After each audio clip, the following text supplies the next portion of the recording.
And welcome. We're doing my 14th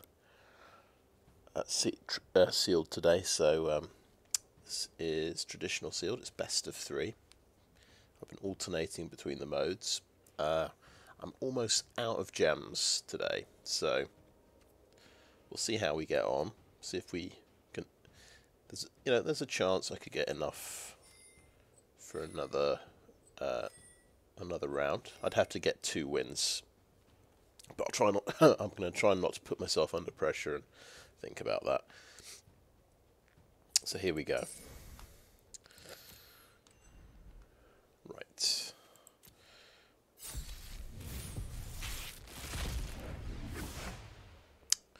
Okay, interesting. Now this is quite interesting. A couple of sealeds ago, I got Phasing of Zhalfir, and I tried using it without much success, I've got to say. I think I did draw it a couple of times. One time I just couldn't cast it all game because of the double blue casting cost. I was playing a bit fast and loose with my mana sources. I didn't have enough blue sources in the deck really to support double blue cards, so I couldn't cast it. The other time I did cast it, and it was good. I phased out a big creature. I did a read ahead to step 2, and it was going to be pretty good. It's going to take out, well, convert 3 of his creatures into 2/2s. But he had Tear Asunder to kill it before it destroyed anything. So I feel I've got unfinished business with this card that I could try again, because I'm not sure it's quite as bad as people are saying. I think you want to play it. You want to be playing tokens, so you're upgrading your 1/1s into 2/2s. Basically, I think that's how this works, and it's a good answer to big creature decks, I think. Leyline Binding, I think, pretty familiar with. It's a pretty familiar effect. Just a strong removal spell with a discount if you can hit domain score. We've got a red card here, Defiler of Instinct, 4/4 first strike. Whenever you cast a red permanent, Defiler of Instinct deals 1 damage to any target. So this is pretty darn good, I'd have to say. We have Joyra, Ageless Inventor, which is very interesting, but more for constructed. It helps you get artifacts out. We usually don't have very many artifacts. That's why this isn't quite doesn't quite work for sealed. But on the other hand, it is just basically a 2/3 for 2 mana, which isn't too bad actually. There's quite a few 2/2s. You could be a useful defensive creature. Talking of artifacts, we do have Golden Argosy. I did have this last time as well. I don't believe I got to do very much with it. I think I might have cast it once, but it can, if you crew with a creature, you can exile the creature and bring it back. So it's good with enter the battlefield effects. And then we have I haven't seen this before, Nemata, Primeval Warden. In fact, somebody played this against me, I seem to remember, so I like it. The stats first of all, so it's 3/4 reach for 4. If your opponent's creatures die, they get exiled and you get a 1/1 saproling, so that's pretty good if you got some removal. You can sack a saproling to pump the Warden. You can sack 2 saprolings to draw a card. Very, very solid card, I'd say. That might even be my favourite card from this selection here. Right. continue. We'll have I'll do my first pass basically through the cards and see what's going on. So in this set I value mana fixing quite highly, so I'm looking for that. But I'm looking for the usual evasion creatures, removal spells, and card advantage. And I'm thinking more and more about just the mana curve and aggro creatures and efficient creatures, efficient spells. I think those are also kind of important. So yeah, Crystal Grotto is good mana fixing. Dread's Codex is card advantage. I think the Argosy is, I don't know how you pronounce it, but just seems good. And we'll just do a few keyword searches along the way. So we'll look at defenders. Okay, interesting. We've got a couple of gibbering barricades. I think I'm coming round to this card. I think this is not bad. Not a bad deal for 3 mana. 2/4 blocker. Definitely that can keep you alive, and definitely a bit of card draw maybe if you've got spare mana. So a bit of a mana sink.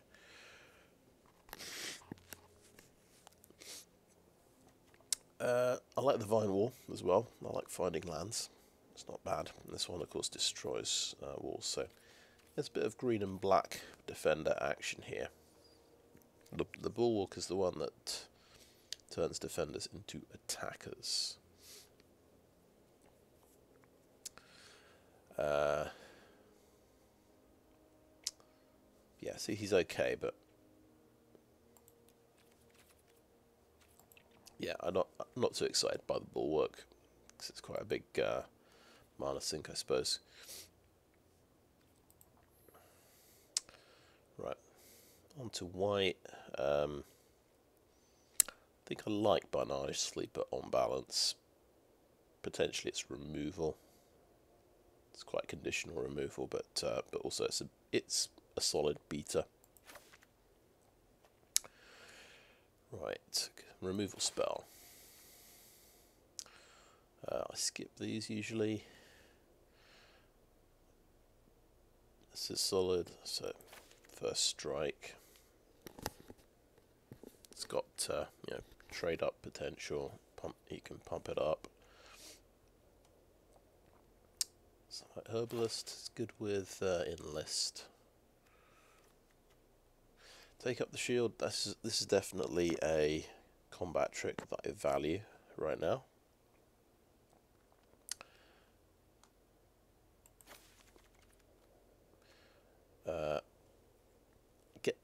Getting that life link, that can really help in your races with other people.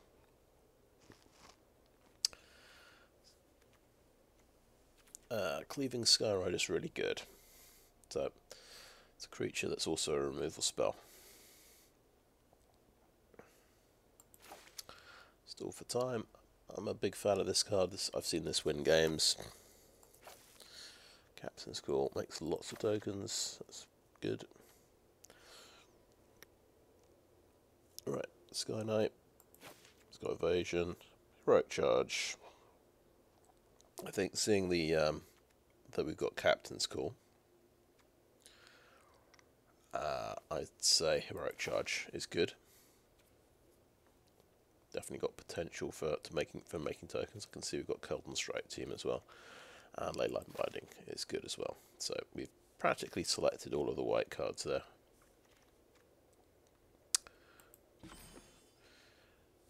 What I might say is, because we're playing best of 3, I think we can cut Destroy Evil and have, let's call that a sideboard card.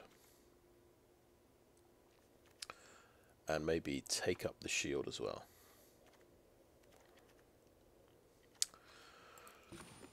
So that gives us 9 white cards to think about. Look, all right. Now blue Rider's Vortex.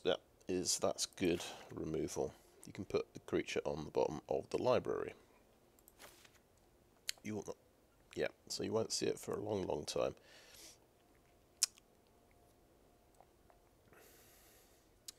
Blue's very short on creatures, I would say here.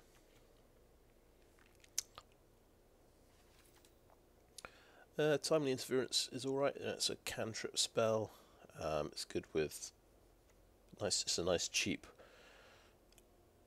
draw a card for 1 mana spell. Probably gain 1 life point as well, basically, just by reducing some power. And in some cases, this is you can upgrade this into a removal spell if you have a blocking scenario, like 3/3s blocking another 3/3. That can win you that little fight. I think it's quite good, but I think leave it out for now. Essence Scatter, yeah, decent removal, I guess. This Haunting Figment is an evasion creature. Espionage is card advantage. I do like the Gazer. That's pretty good tempo. Slows down your opponent, gains you life. I like the Scavenger. It does a bit of scrying. It's very similar to the Automatic Librarian, who scries for 2. And is a 3/2 for 3. Phasing, I think, is good. Tolarian Terror is definitely good, actually. I used to leave this out, but actually, Ward 2 is very significant, I think. It can be quite awkward to deal with this guy. Cast a few spells, play him on turn 4 or 5.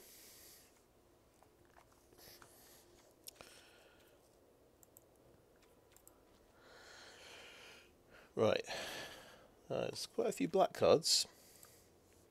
Oh wow, there's even more black cards here, so that is quite a selection. Right, I do like Battlefly Swarm, that's removal, card advantage. Pilfer, yeah, removal, I guess. Don't like this one. Removal. Don't like this one. I just lost to this card. The red-blue deck was splashing a swamp for this card and took out two of my crucial cards. It's sort of once in a while. This is devastating. 2 atrocities. That seems nice. I've got to figure out what I'm bringing back with the atrocity, but I can imagine a scenario. Of course, I do have Floriferous Vinewall. If I can sacrifice that for value and then bring it back with the atrocity, that could be pretty awesome. I'm going to peek ahead and have a look at green. I like the 3 Elfhame Wurms there. Deathbloom Gardener is good. Can we do black-green? It's looking possible. Barricade, I mean, it seems defensive, but I think you get quite decent value out of this. The Rager is letting you draw cards. I think that's quite powerful. We have a Shadow Prophecy to scry and look for cards. That's good. We actually have an Extinguish the Light, which is the best common, probably. Very good removal spell. So let's keep count here. Yeah, I've got Tribute to Urborg, Bone Splinters. Arguably Battlefly Swarm is a removal. So that's 4 black removal spells. I think that's pretty good going.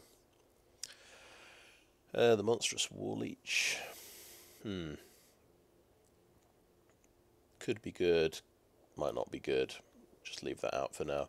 Phyrexian Warhorse makes a token, so that's solid. Necromass, I think, probably goes with the War Leech. It's kind of a packet with the War Leech. don't have much self-mill effects, so I don't know if we want these. Have a look at red for the moment, see if... Now, here I was just thinking, yeah, just in case we get 3 lightning strikes or something. We got 2 lightning strikes, that's pretty good. Don't like these. Goblin Picker, discard and draw is pretty solid. Smash to Dust, I think. Sideboard card.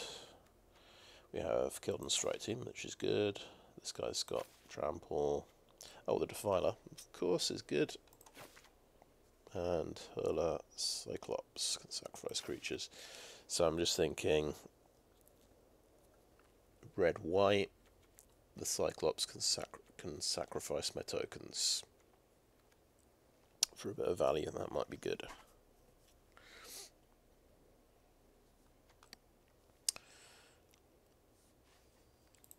On to green. Guys, it's another combat trick. Usually just leave this out. Llanowar Stalker. If you are playing a lot of creatures, that's got some good trade up potential, some good aggro potential. But I think you usually leave this out. Right, Strength of the Coalition. Pump Spell. Ooh, pump spell that can pump your entire team. That seems nice.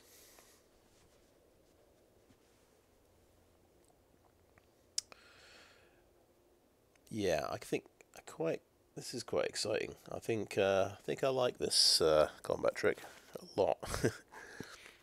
So we've got Strength of the Coalition, and we do have Heroic Charge. Tailswipe, another removal spell. This helps just fix your land. Very solid. Blocks a flyer, so that's good. Rootwalla, quite mana intensive. It's an okay creature. Gardener is good. Death Touch, and it ramps your mana. Tortoise, I think it's more of a filler creature, I would say. Then we've got Scout the Wilderness, so this is getting quite exciting because we're getting quite a lot of soldier makers. I think this can definitely go with a theme and do a bit of ramping out of stuff. And then 3 Elfhame Wurms. These are really good. Vigilance and Trample. So that's, yeah, green seems solid, black seems solid there. But we've got a bit of white, bit of red, bit of blue, but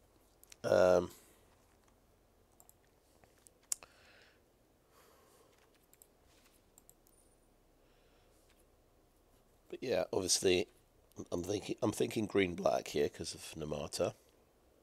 That seems quite solid. I think the other multicolored cards are pretty good as well. They all seem to give you value of some kind. Lagamos, that gives you sacrifice fodder. You'd combo that with maybe your Gibbering Barricade.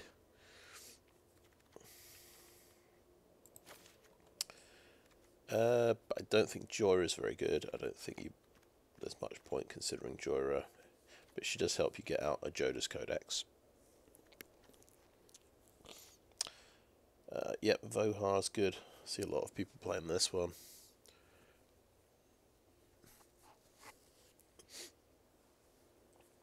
Yeah, let's include that. Elas, il-Kor, yeah. Very good. Uncommon. And as for our mana fixing, not a lot. We've only got 4 tap lands.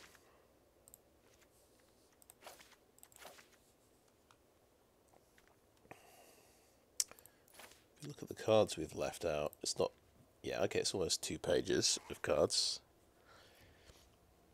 There's quite a few kind of filler green creatures as well we could do. So we're looking for, if we want to do a 2-colour deck, a nice consistent 2-colour deck. We need 23 cards, so 11 cards from 2 different colours.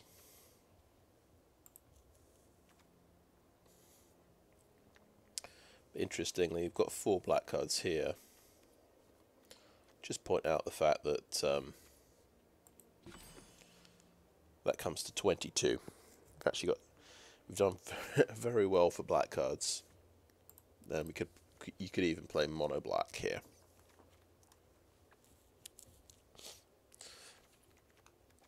I don't think it would be necessarily very good, but you know, you could do it.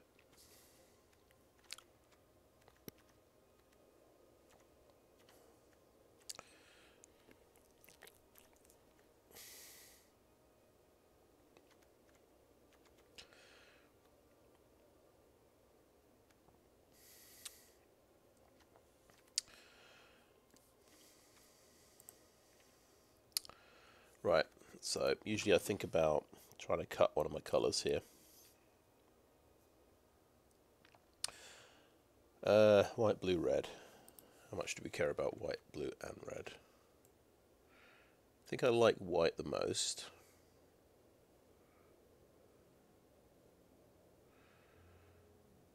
Do blue and red have enough? It's like I see some cards I like, but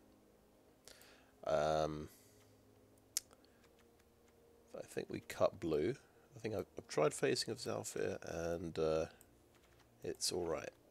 But I don't think that, maybe there's just not enough blue support here. It's a shame. The 2 gazers are pretty good.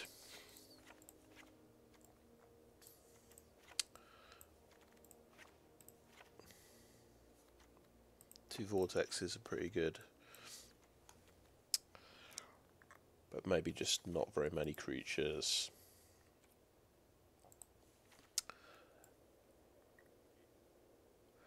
And yeah, red seems pretty good, but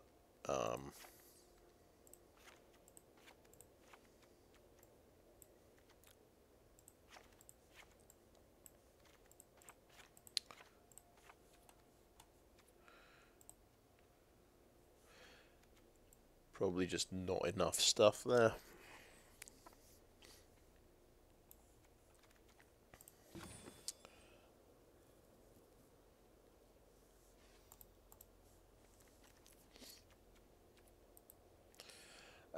I think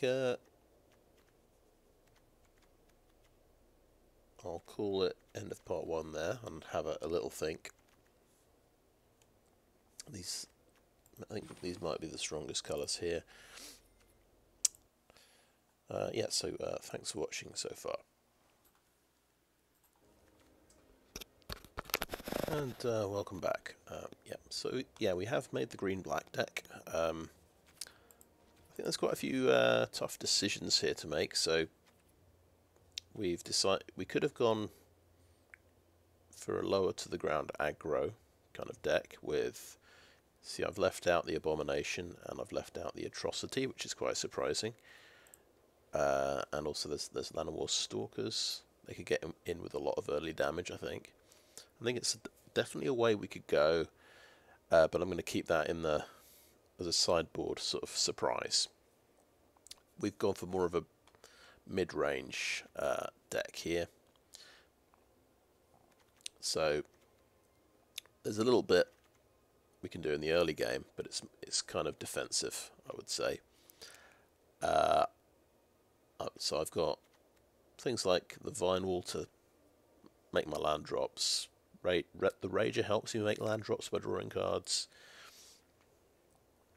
And then we get into the later game. We want to make tokens with Scout the Wilderness if we can, and with Warhorse, because we're including Strength of the Coalition, which can put a token on all our creatures. So that's one of our game plans, is to go wide and pump the team. We've also just got 3 Elfhame Wurms to sort of break through with. I'm running an Urborg Repossession, so when they get blown up I can perhaps bring back a couple of them. I've also got Joda's Codex, so for a bit of card draw, so we're more mid-range, more of a control deck maybe at this point. And I'm going to try Golden Argosy. It's 3/6 vehicle, so it's got a big body. It's quite a good blocker. It's quite defensive, and it can combine well with the Phyrexian Rager in particular. That's got a useful enter the board effect that draws me a card. So that's a little combination I can go for. I think I probably won't get that combination that often, but I think this should justify its spot just by being a big body. That's my theory. Unfortunately, it doesn't work with the kicker enter the board effects like the atrocity. You might be wondering why I've left out the atrocity. The trouble is we didn't have any good tap lands for red. We've just got we've got a white blue one here, but we've got perfect tap lands for white. So we're running Leyline Binding. The Scout the Wilderness kicker is going to be easy to get, along with Strength of the Coalition. So that's why we're splashing white and not red. It's just much easier. Though the options in red we've got Rulik Mons, as well as the Balduvian Atrocities. I was thinking it might be viable to run the 2 Lightning Strikes potentially, but yeah. But the way we've got it set up, I should be able to cast my spells, and I should be pretty consistent. So that's my main concern. And then I've got a few options in the sideboard here. We have left out Shadow Prophecy, but I guess I've chosen Joda's Codex as the card draw card. Yeah, only got 12 creatures, but I guess we've got some creature makers like Scout the Wilderness. That's a vehicle, so it's more like 15 sources of creatures, I suppose.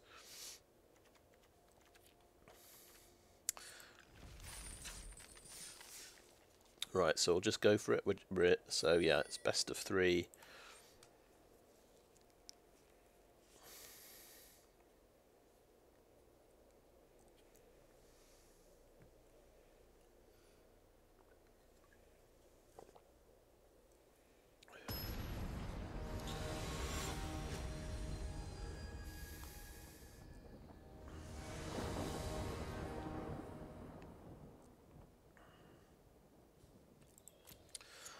Play first. Okay, well, we've got a good selection of lands here.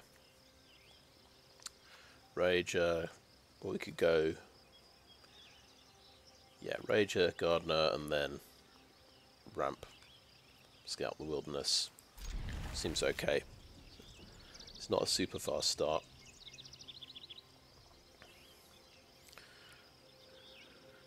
We'll have a Death Toucher if we need to block something big.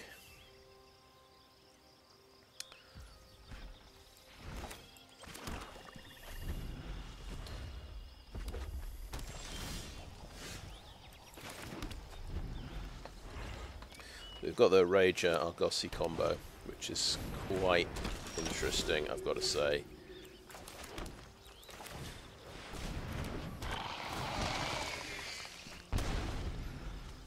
Draws us into a vine wall. That's quite nice.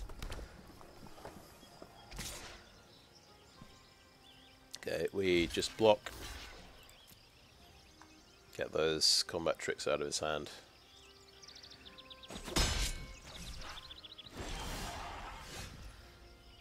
Okay, we hit 4. What do we do? Right, we've got Argosy. We've got a land for next turn, so I think it's Argosy.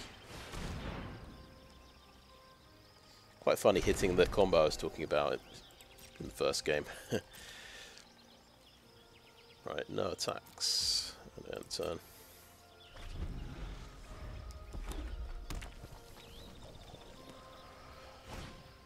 Right, Dragon Whelp. Okay, that's the first quite scary thing he's got.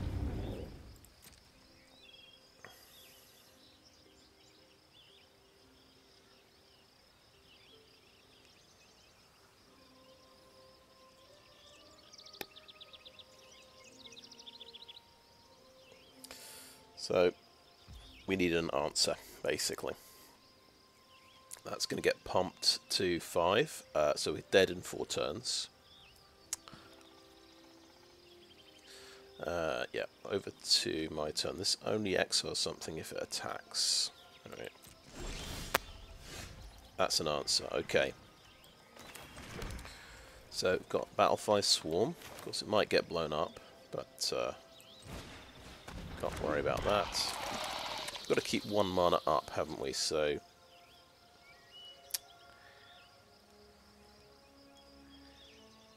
think we can play the Gardener.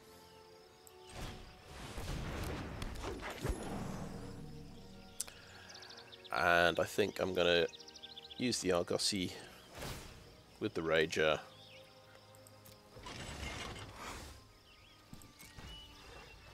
And swing in with it. Get to see the combo.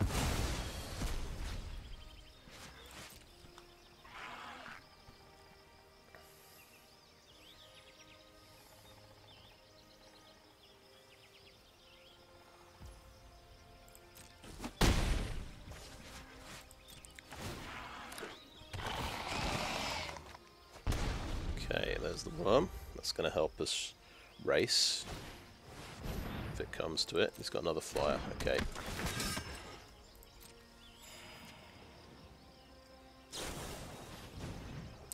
Oh, Phyrexian Rager's out. Okay. He didn't like that combo. That's good.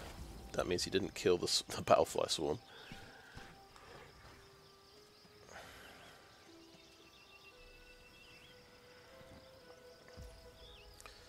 Okay, over to my turn then.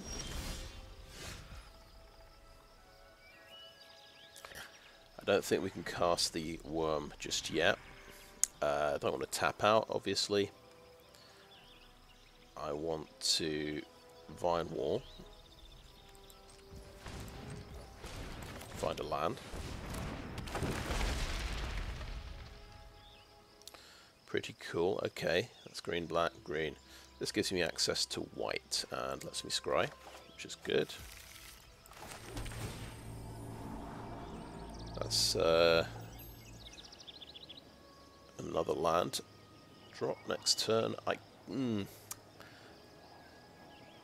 Access to white without having to use the grotto, I guess, is quite good, so we'll keep that up. See, I could scout the wilderness now, but I'd lose the land off the top.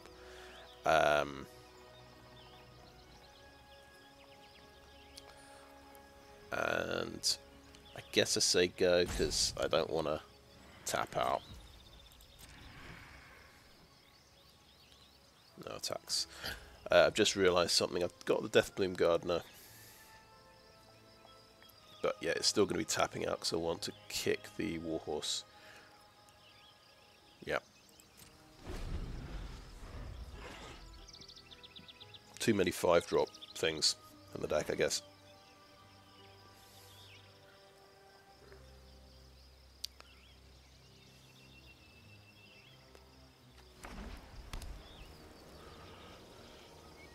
And we could have attacked with the Argosy, I guess.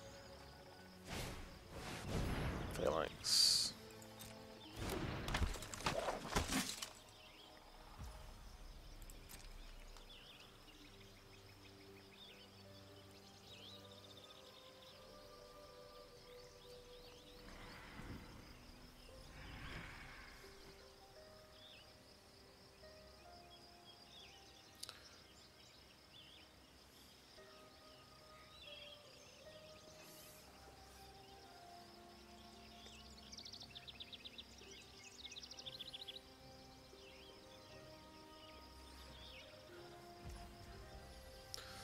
Okay, over to my turn.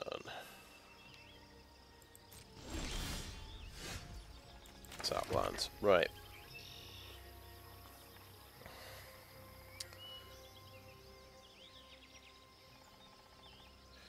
We want to keep. So you've got 6. You've got 7 mana.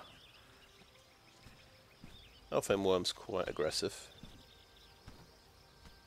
Kind of matches his Phalanx in a way, so I think I want to just tap that for colours, please.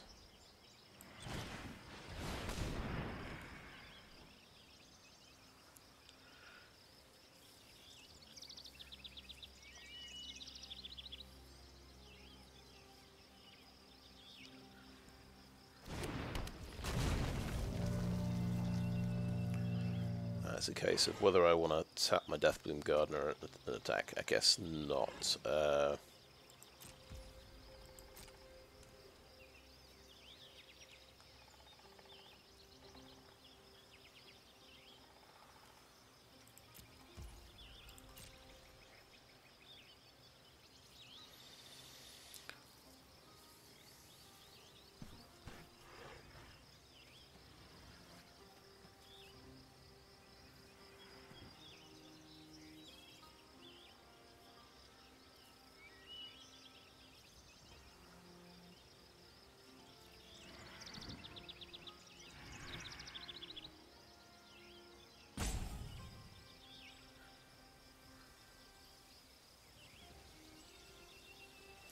I've got to remember we've got our chess clocks here. He's on 26 minutes, I'm on 24 minutes. I always seem to spend...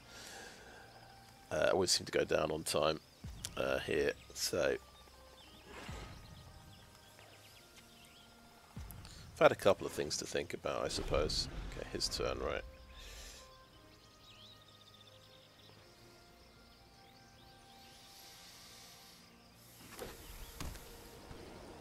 He's down 3 cards, he's got 6 land.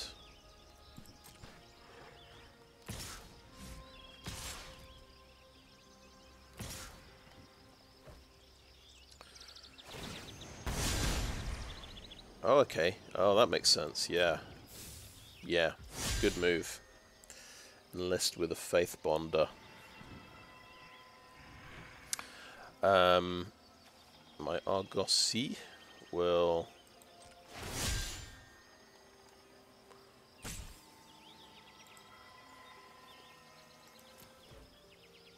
get crude.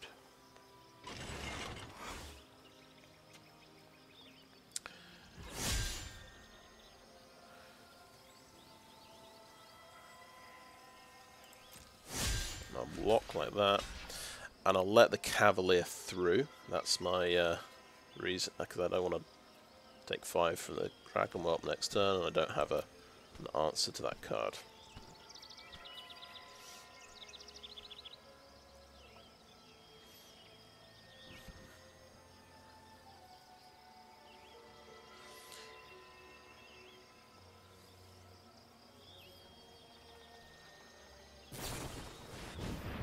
Okay, join forces, that's what he did. So we got 4 damage going through. Argosy is dead. Got the combat trick out.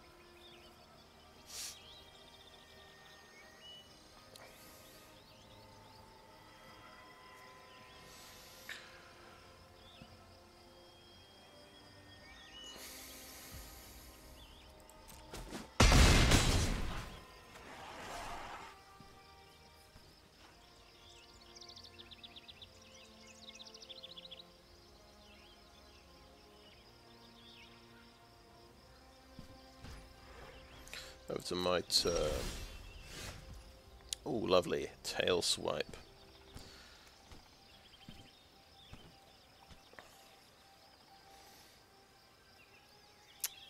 Can get a lovely 2-for-1 if he attacks with this flyer next turn. Alright, I'm thinking, so it could be Warhorse or Wilderness. I think I like the Wilderness because it's going to thin out my deck.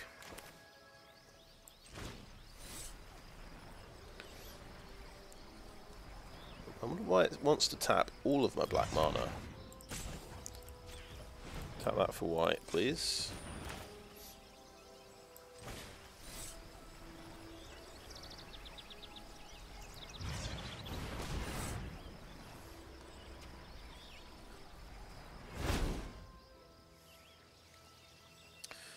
Okay, yeah, let's get the planes out. Okay, let's go next.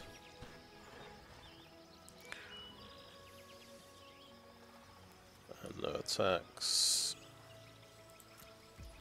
And enter.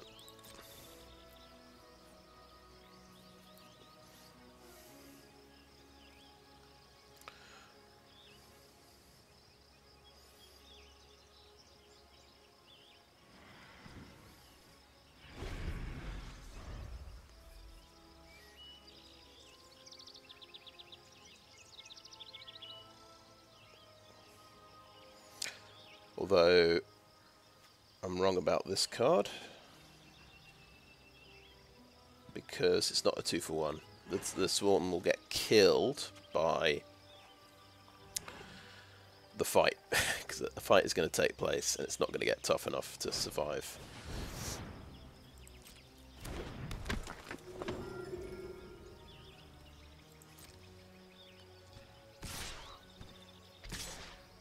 Okay.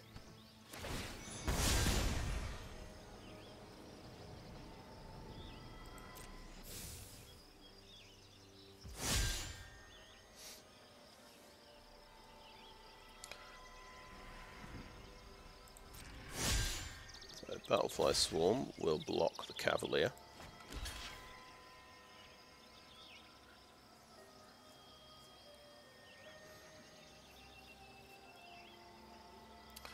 I think I'll just chuck the Vine Wall in the way of this guy.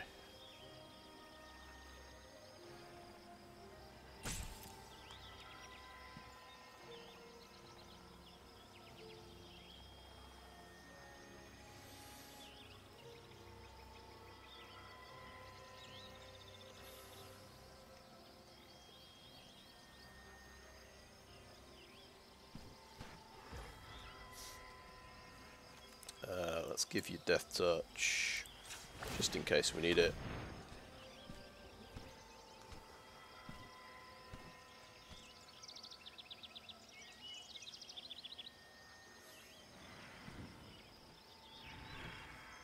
He's got 2 cards left. I want to see if he's got the Invulnerability combat trick.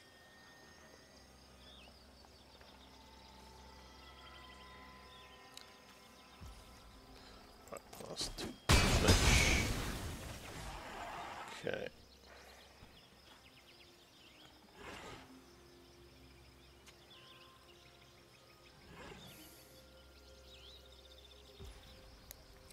Okay, my turn.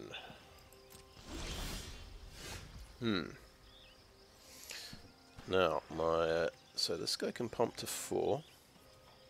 Just thinking.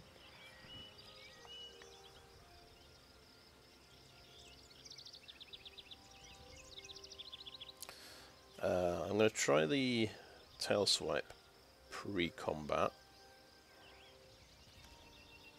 and I'll use the Worm. I think that makes sense.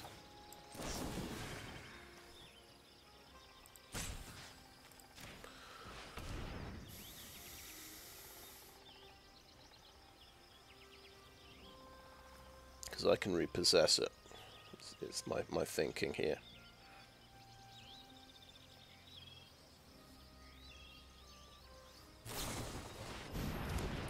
Okay, okay. It's going to pump it in order to trade off. Okay.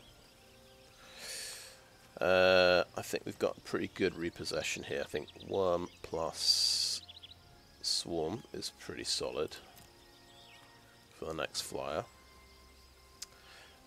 For 7 mana. Right. Or we could do a Warhorse. Yeah.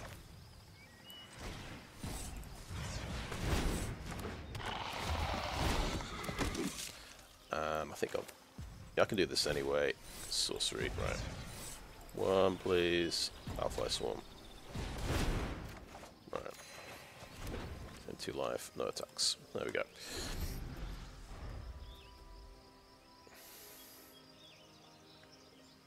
I've tapped out, but okay. Only trouble with this kind of deck, I guess it's takes a little while to play.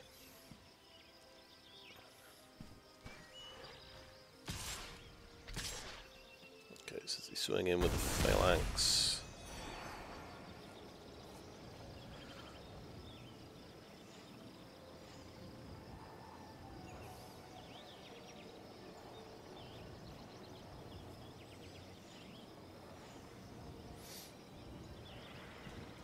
So, worst case scenario, he's got joined forces, another joined forces.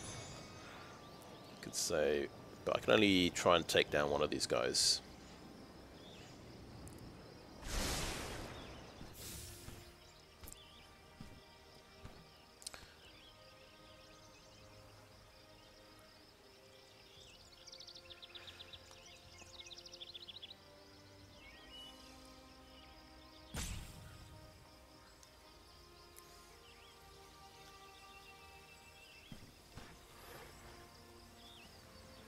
So I could send 3/1/1s at this guy, or just the Warhorse on its own.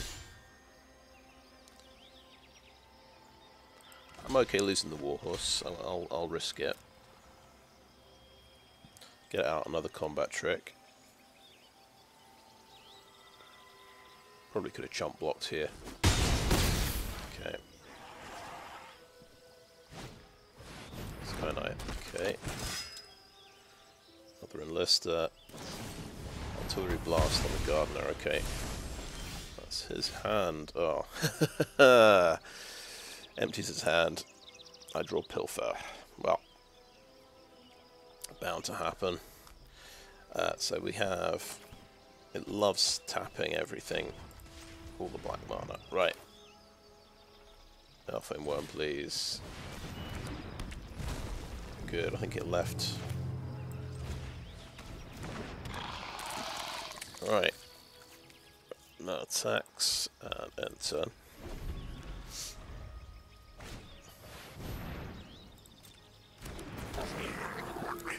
Pilfer's getting cut from the deck.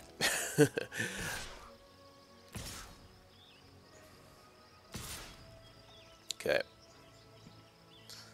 Squee. Coming in. Yeah, makes a goblin, doesn't he? That's annoying. He's tapped out, by the way. I mean, he's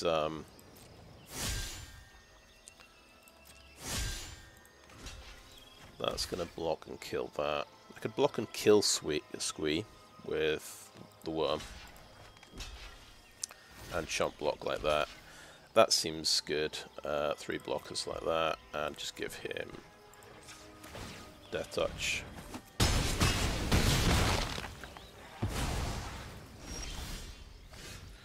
Oh good, I've got the blocker for Squee. That's nice. Right.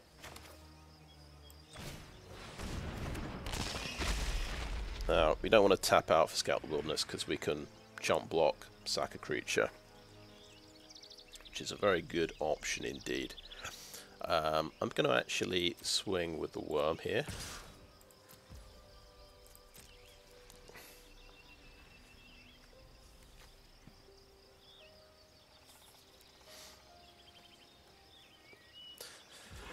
So, if he draws another combat trick, I can always pilfer it out of his hand. That's one positive.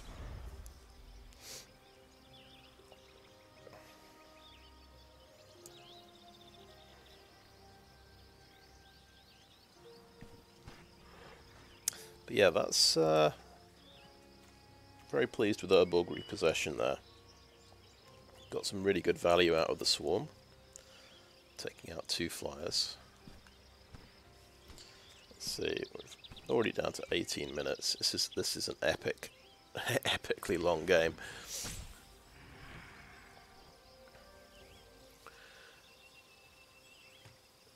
We definitely need to bring in Tribute to Urborg this game against his 2 toughness flyers.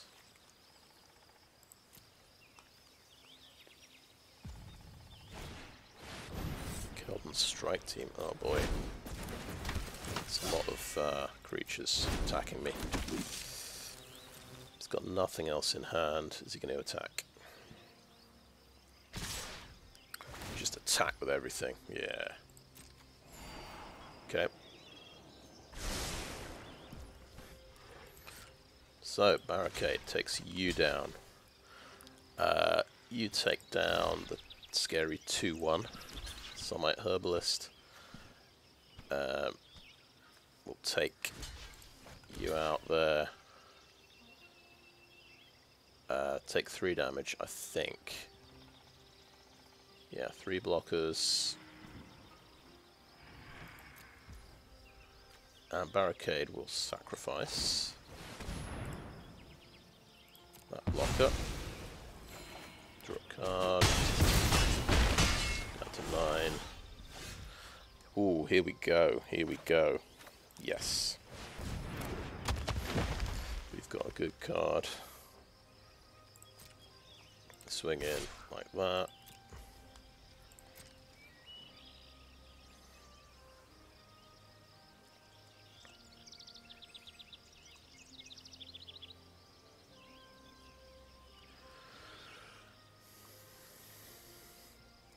So he's definitely got a bit of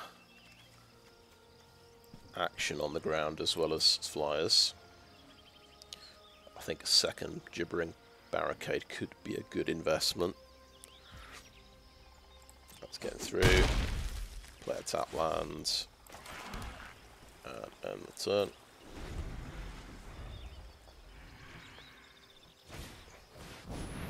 Okay, this dies and ping something. I've got to remember that.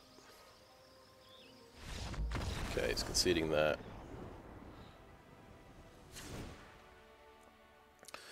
Okay, Pilfer has failed me for the last time. That's disappearing from the deck. Tribute to Urborg needed for their flyers. It's a question of Gibbering Barricade. It's very defensive.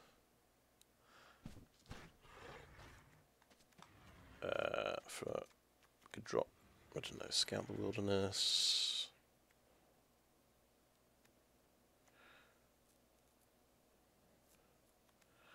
Don't know if we'll have time to use Joda's Codex. It might be, this is quite an aggressive deck, I think. Don't have time for this. We've got to be proactive. We'll have another Gibbering Barricade.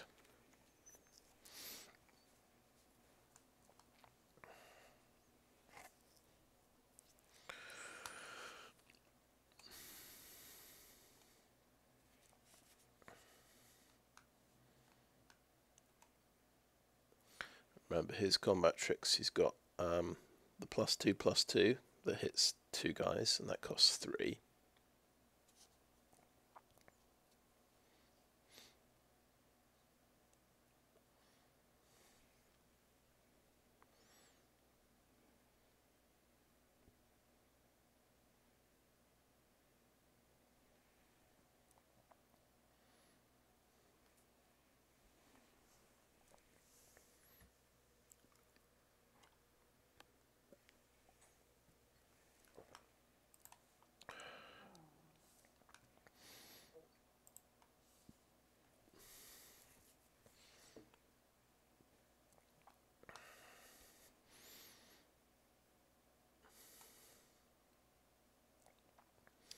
Right, so nothing there. Okay. Maybe a full transformation sideboard, we'll just have to see.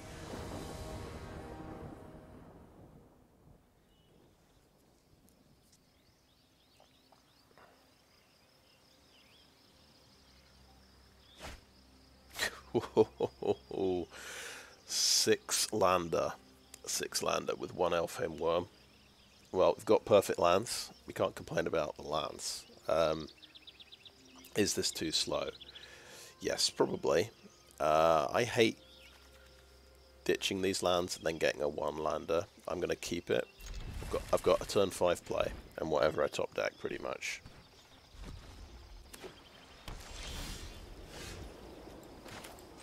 We can get more land if we like. Just saying.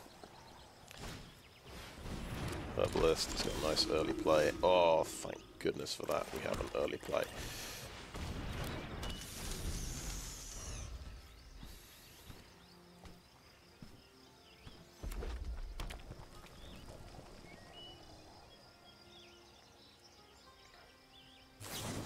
It's dead. Okay.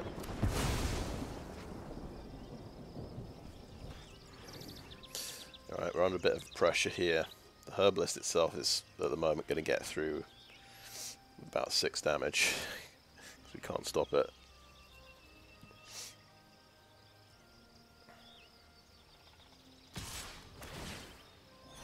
And it's going to scry and give him life points.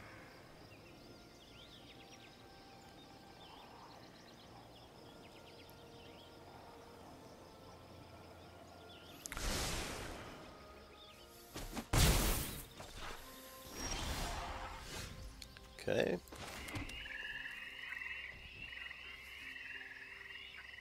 At least we've got something to play on turn 4, but we can't crew it.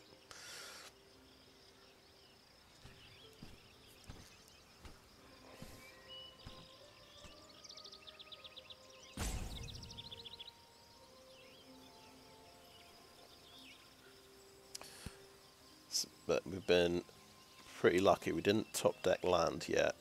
We top decked 3 cards, which is quite nice. Quite lucky.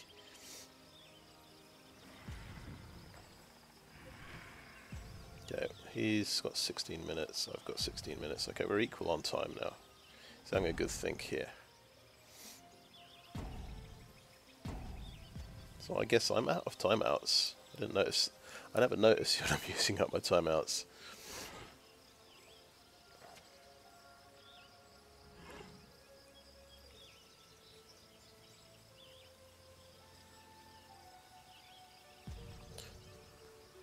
Thinking after they've got the Argosy, is it a turn 5 scout the wilderness and then I crew the Argosy with a token? Because then I lose the token. Oh no, no I don't. No I don't. I only lose it if it's attacking.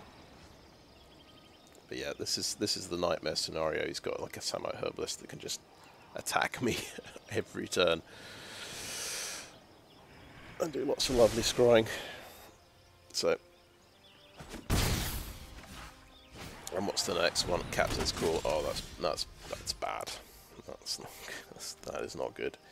Right, I'm going to lose a life point here, but I get a blocker. Okay, it's Wurm. That's all right. Maybe I start to turn things around, but okay. It's got removal. It's 5 damage. Scout the Wilderness actually blocks 2 of his creatures. Just saying. That might be the better option here. Okay, Faith Blunder. Right.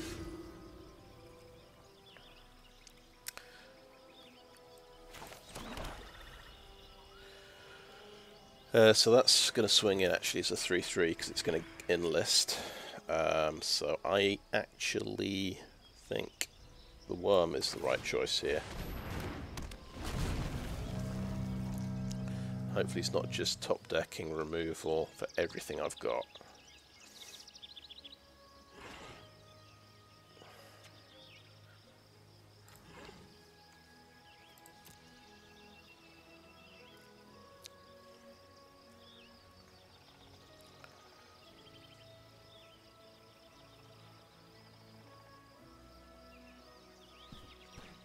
If you think about it, I did get Snarespinner, turn 4 Rager.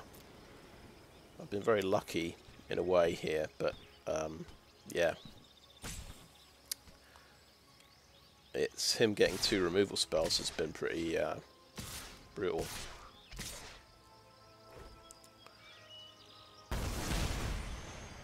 Okay. We'll just have to see if he's got his combat trick. I can't just take 6 damage. I've got to just call his bluff in a way. And yeah, it just he's practically won if he's got the combat trick anyway. But the stuff gets through unblocked.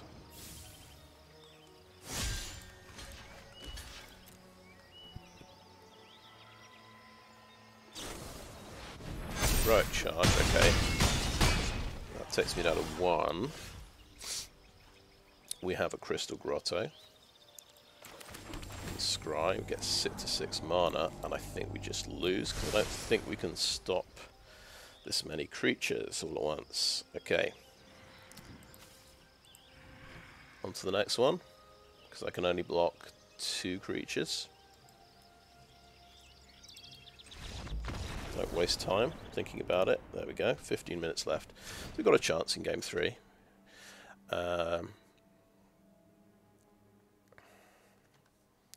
One thing I could do is look at my cheap creatures and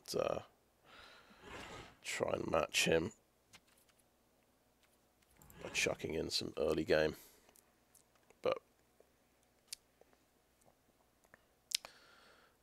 Llanowar Stalkers. So if I took out 3 of my top end cards,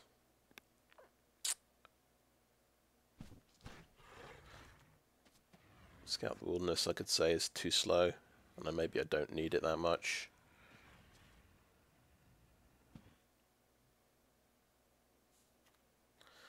Just need early creatures. It's an argument.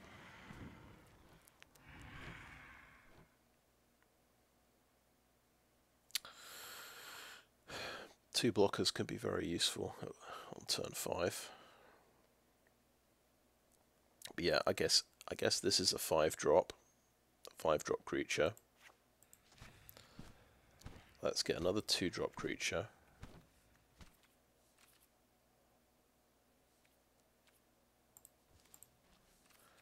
And this is a 2-drop creature I don't really want to use.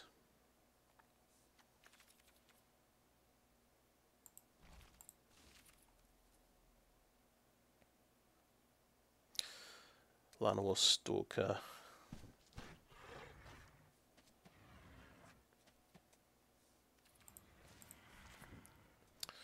Should we play the 2-drop I don't want to use? No. I think put one Scout the Wilderness back in. Okay, that's good enough. We've got 1 cheaper creature.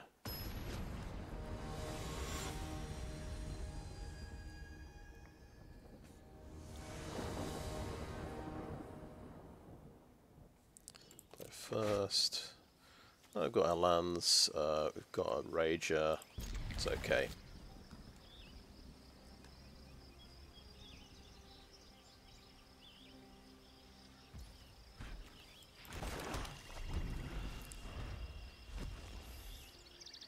Gets the binding nice and cheap as well, which is quite good.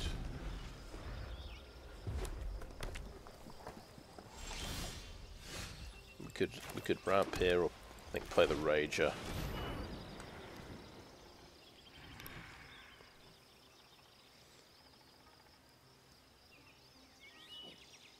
Alright, 15 minutes, 13 minutes.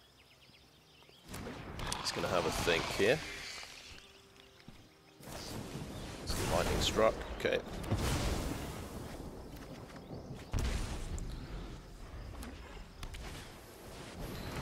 We've got haste.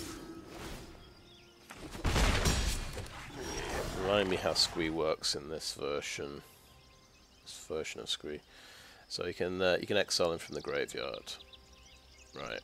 Okay. No worries. I could risk my Nemata at this point, maybe. Flowstone. Take this down to a 1/2, so it'll die to Squee. So, okay, I hear you. Right. So Gibbering Barricade is a good blocker here. I don't want a Leyline Binding squee just yet.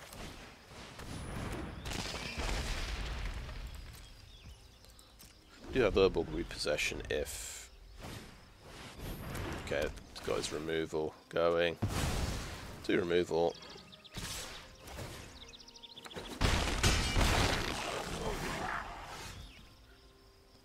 Sure. Sure. I guess we have to remove Squee at this point, or maybe the Citizen's Arrest goes away.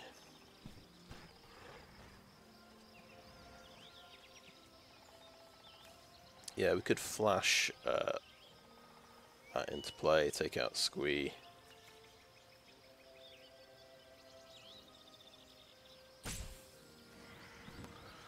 Let's go for the Battlefly Swarm. I'll go for the Leyline Binding play, even though it's going to make him an extra goblin. Yeah, I don't know how good that is. But it means we kill Squee, potentially.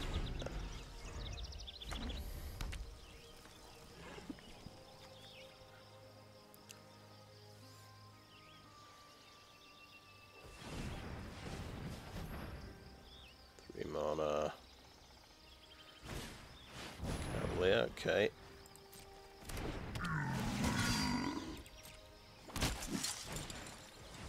Phalanx for 1, nice.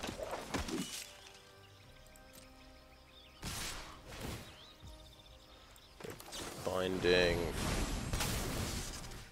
on the arrest. Barricade back, kill Squee. 3. It's amazing what 2 removal cards can do. Yeah, Citizen's Arrest was the other one. And now he just needs his Heroic Charge, and it's going to be all over.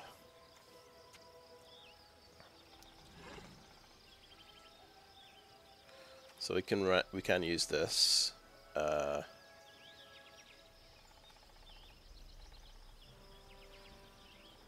Take out the Phalanx with that. Get another blocker. Get 2 blockers for Scout the Wilderness. Could be good. More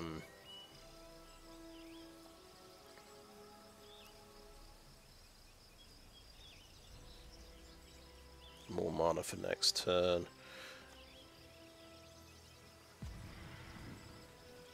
Right. Or have okay, Nemata. Yeah. Death Touch mana. Seems good. End turn, right. What are we on? 11 minutes 52, 12.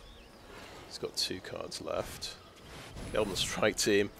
The creatures just keep coming. It's kind of got a perfect tokens deck.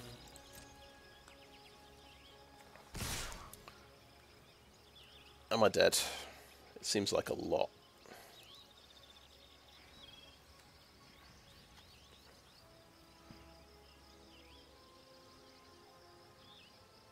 Certainly 6 get through.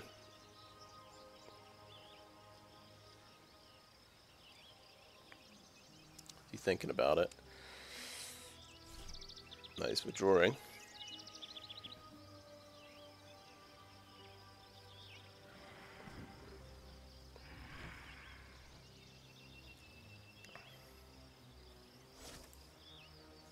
Withdrawing that as well. Okay. No, that's attacking. Okay. Both on 11 minutes, but it's not gonna. We're not gonna need 11 minutes, I suspect. Okay, good. Doing that. That's gonna get enlisted. Seriously. Okay. Let's resolve that. Right. Past 2 blockers. Right. I guess you can take out that. Is the barricade going to trade off here? Because, yeah. But we can, yeah, the Battlefly Swarm, I guess, trade off there. Give you Death Touch,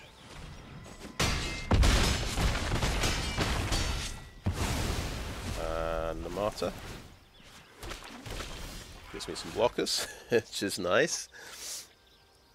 Got to say. And then I can respond with Strength of the Coalition when he attacks, which pumps. Yeah, if he's got Heroic Charge, he just wins, and I don't think there's anything I can do about it.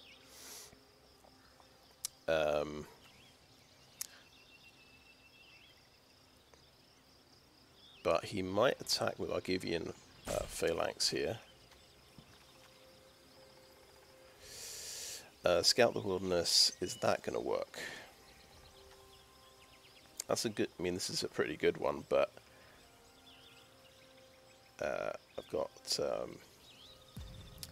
make a decision here because we don't have that much time. We'll make more stuff. More dudes and no attacks. Heroic Charge just wins. Nothing I can do. Okay.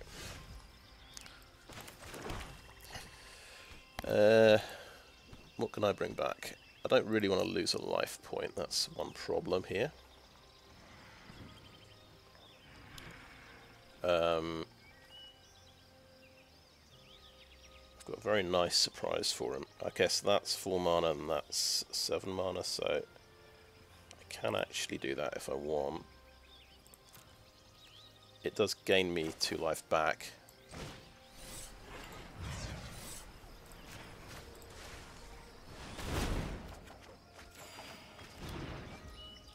But we won't do those yet. No attacks and end turn. 9 minutes left, thank you. Good to know. Okay, over to my turn. I could sack 2 saprolings to draw a card. Not sure that's a good idea. Okay, Elfhame. We've got 8 mana. We're keeping 4 mana up for this. I mean, this could be a bad idea, but play Rager. We'll play Rootwalla because we need 4 for this, don't I mean a Battlefly Swarm.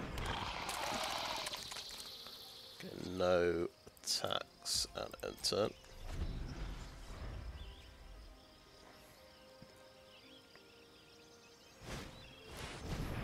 Oh god, okay, that's 2 damage.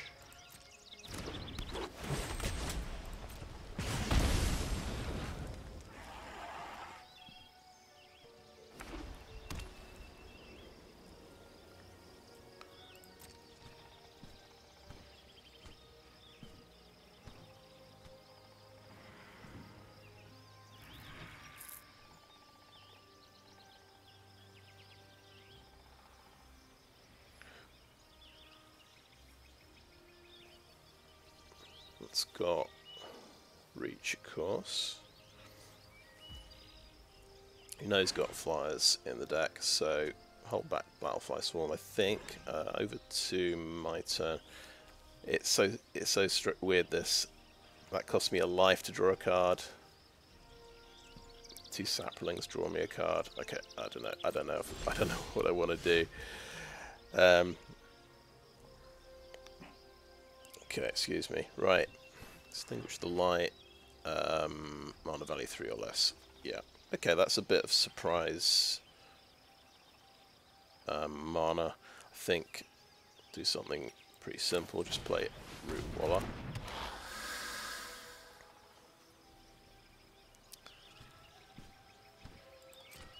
I think start chipping in with the Swarm. See if he wants to block it. Oh, Artillery Blast, okay. Does 3 damage, yeah.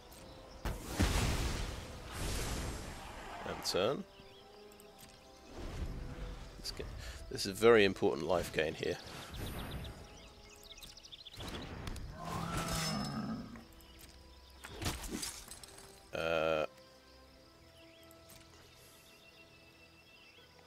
Just Remember, these aren't crucial things. Okay, right.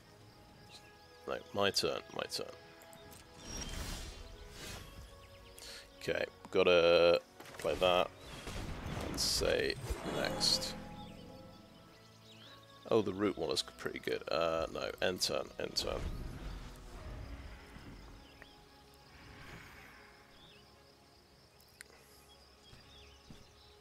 Still sort of dying to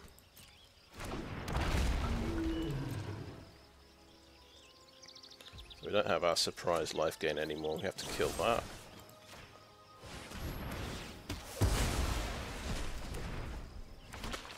Okay, my turn. Okay, I got the Argosy plan with the Rager, which also costs life points. I'm going to take a risk and play the Worm, which means I can't cast Strength of the Coalition. No, indeed I can cast that. Okay, next, no attacks, and turn. Let's see, 5 minutes left, pass to attackers. Just waiting for him to get Heroic Charge, really. And then my turn. Okay, tribute to Urborg. I think swing with the Worm. Rootwalla is like a 5/5 as well, potentially.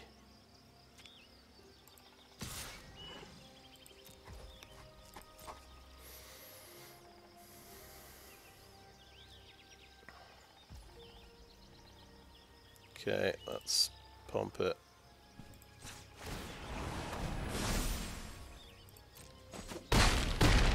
Okay, and turn. Did he get Heroic Charge? It's the question you've got to ask every turn.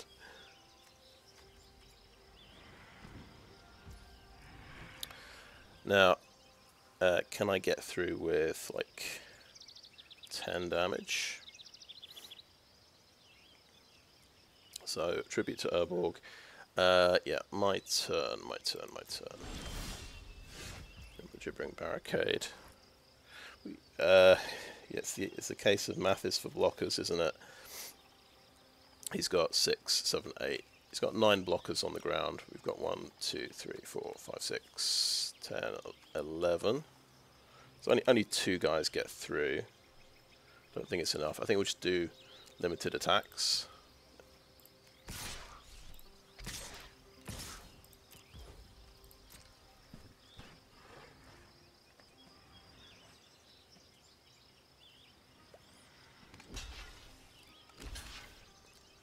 Okay. Okay, yeah, we want to take out Phalanx. Pump the Rootwalla. 5/5. And we will do Strength of the Coalition. That should get him to safety. Let's do it on. Let's do it on him because 6/6. No, that'll actually keep him safe. Yeah, it's conceded. Okay, cool. I was sure he was going to get Heroic Charge. Whew.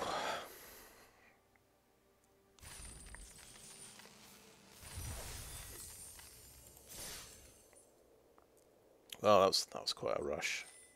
I might have to take a short break, actually. And welcome back. I've just had a little 12-hour break.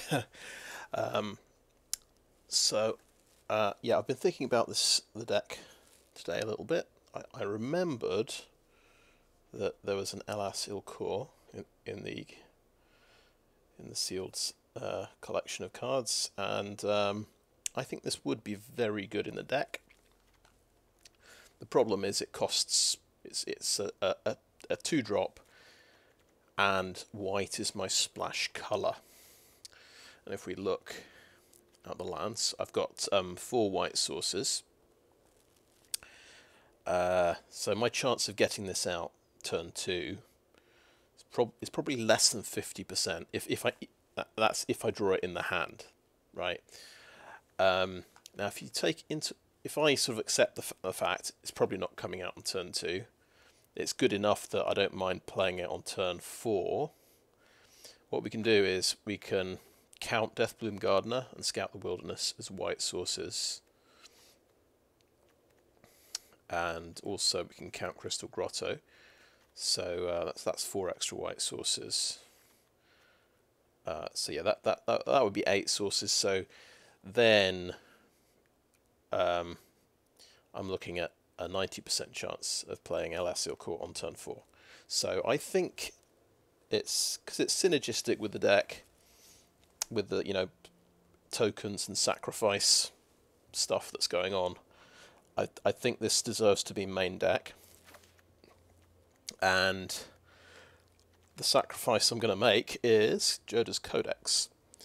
I think it's a tiny bit greedy. I mean, we just very nearly lost to the Boros aggro deck. We do not have many early plays. We can play a Battlefly Swarm on turn 1, and then it's Vine Wall or Snarespinner on turn 2. We're very thin at the low end of the mana curve. The curve starts at 3. That's when we actually start doing things. And we've got these ramp cards. So if we get these on turn 3, then we can play a 5-drop on turn 4. That's kind of what I think. That's kind of what the deck is about. So having yet another 5-drop is probably not viable, because it's not just the 3 Elfhame Wurms. We kind of want to kick Scout the Wilderness sometimes to get our 2 soldier tokens. So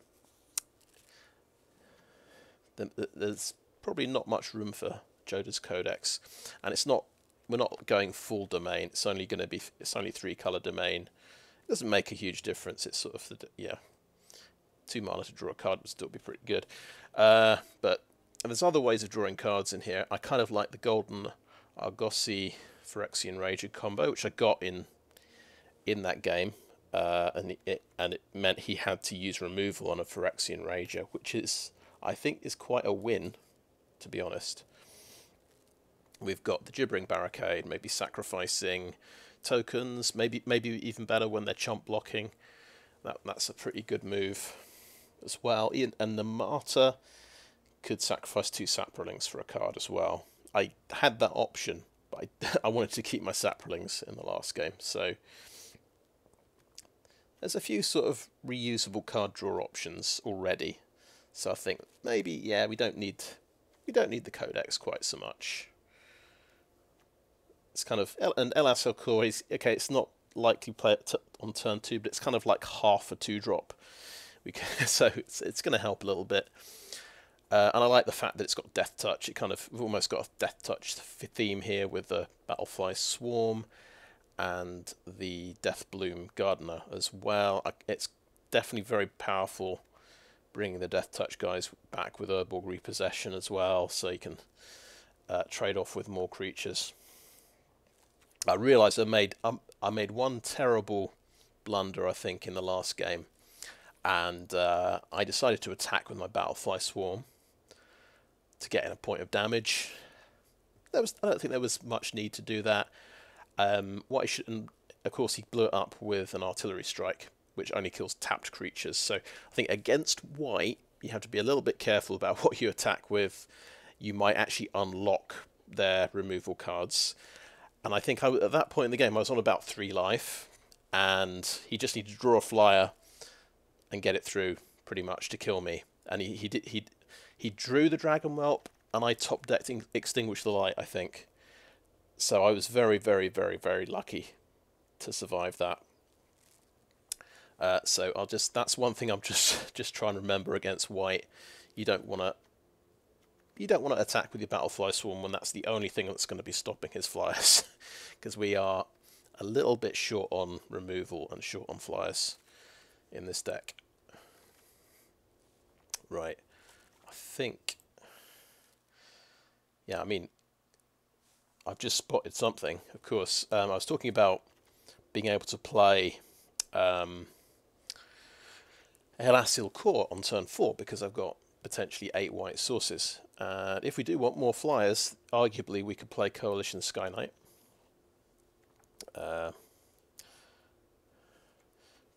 Potentially this Cleaving Skyrider, but we're not likely to be able to kick it.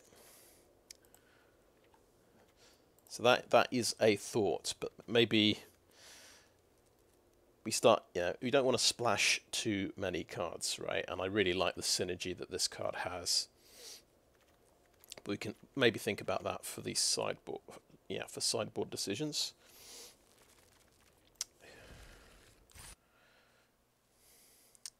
Right, so I think we're ready for the next one. Let's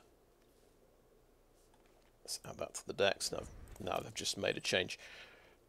Right.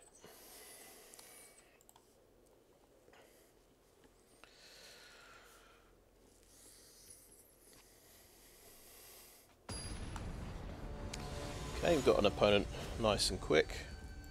I feel like the audio, I don't know why it's a little bit louder than usual. Let's take it down to 2%. Okay, that's better. Okay, we have a 1-land hand. We could play a Battlefly Swarm. We've got to mulligan this, I would say. We've got another 1-land hand. We've got a Battlefly Swarm, but this time with a forest. Oh dear, let's mulligan this. Okay, that's a reasonable hand. We can't cast Elas il-Kor. Strength of the Coalition isn't a good thing to have.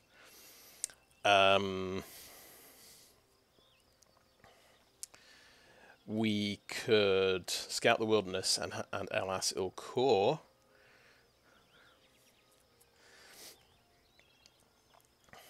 So get the plains, play this guy on turn 4. It's not great. It's not great. Keep 5. Or we could just go for the ramp. Go for Vine Wall, Wilderness. At least Elas can trade with something. So put these there.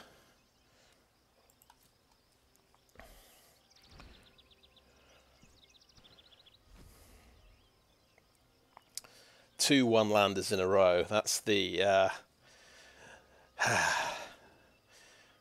the lack of the hand smoothing algorithm making itself known. Okay, another tap land. Okay, no 2-drop. That's a relief because we're not doing anything turn 3. He didn't do anything turn 3. That's a big relief. Okay, we'll Wilderness for a Plains.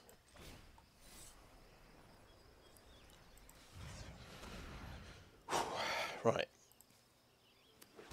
Means he's doing something spectacular though. It's not always a great sign when they do nothing. We've actually hit 5 mana. We could Elfhame Wurm. An interesting thing, I think we Scout the Wilderness, right? Because next turn we can double spell. Can do Elas il-Kor and Nemata. And then he'll use his removal on something else and we'll have an Elfhame Wurm. That's my thinking. We need double black for that play. We've got double black. I will Scout the Wilderness.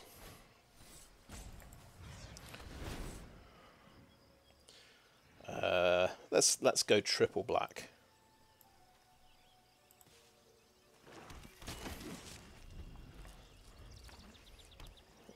Now he's got 5 mana. It's a Serra Paragon.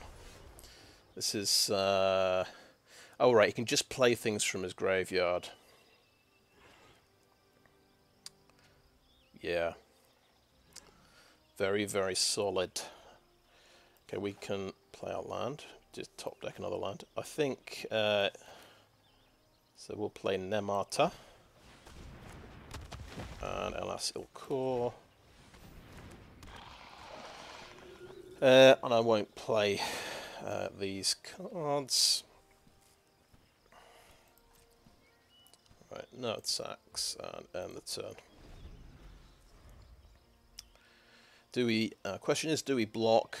We could, because we're risking a some kind of combat trick play.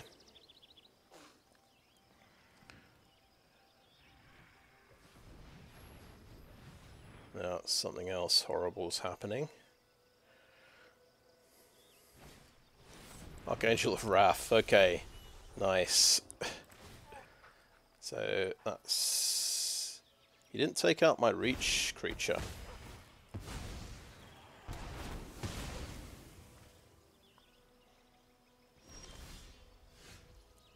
Alright, let's have an Elfhame Wurm.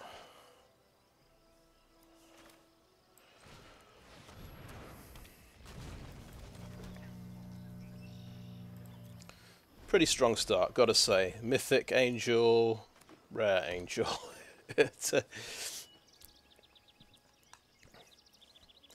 So I think this is a deck where we keep Pilfer, somehow. Because he had a slow start, just like me. And he's going for 5 domain. What I'm worried about is he'll play Herd Migration and get 5/3/3s.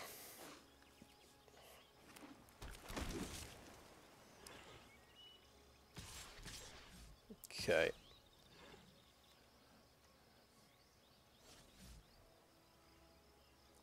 Okay. Yeah, he doesn't want to risk his angels, that's interesting. He thinks I've got a combat trick.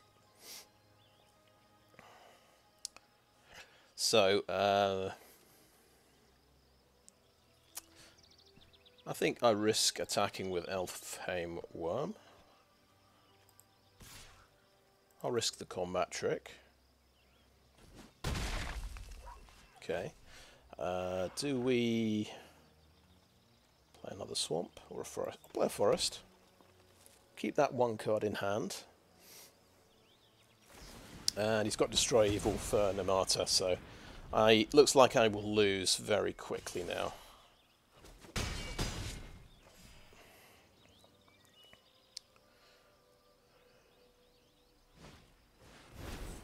Oh, lovely. Vine Shaper Prodigy as well.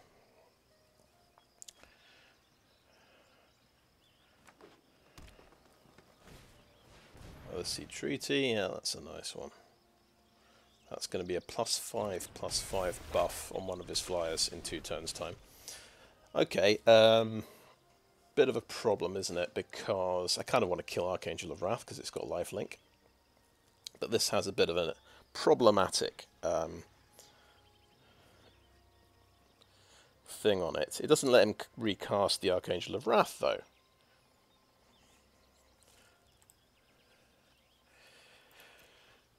I think I have to just Bone Splinters.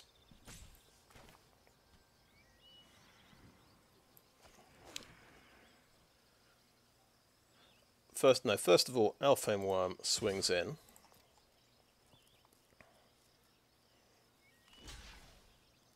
Okay, sure.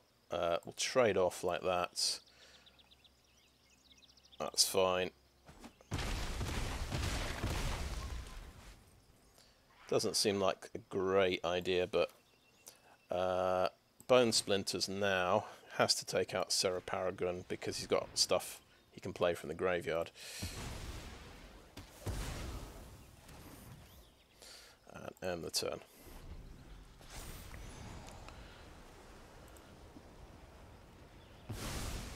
Yeah, I think he top decked that, didn't he? It was that was turn 5, I think. He played that.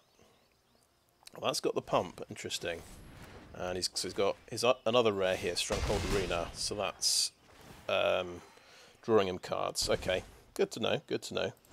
Citizen's Arrest for whatever I should play. I've got 24 minutes left. I think, yeah, I guess I'm only taking 4 damage, so I've got another turn. I need something pretty spectacular here. I don't think I can take out both his creatures with one turn to go. Interesting. Interesting. I could get to...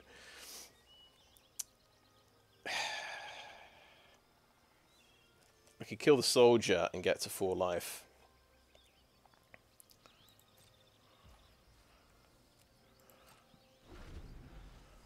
But I reveal the fact that I've got Extinguish the Light.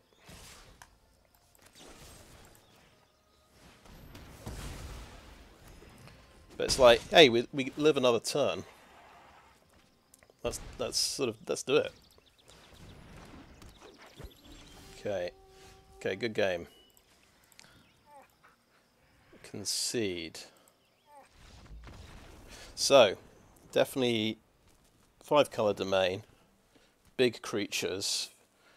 Big scary creatures. Flyers. Pilfer's good. Pilfer is good in this situation.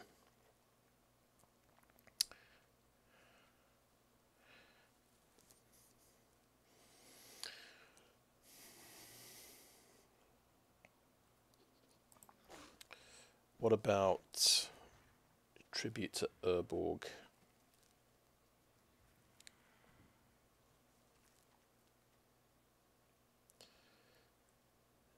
Yeah, but there wasn't... I think there's not much need for Gibbering Barricade on the ground. Tribute to Urborg could help me a little bit.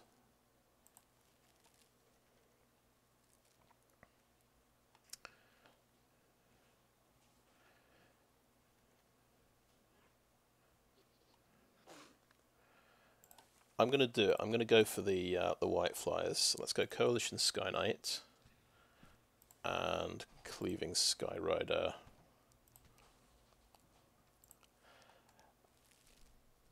And what about a take up the shield as well? What do we drop for take up the shield?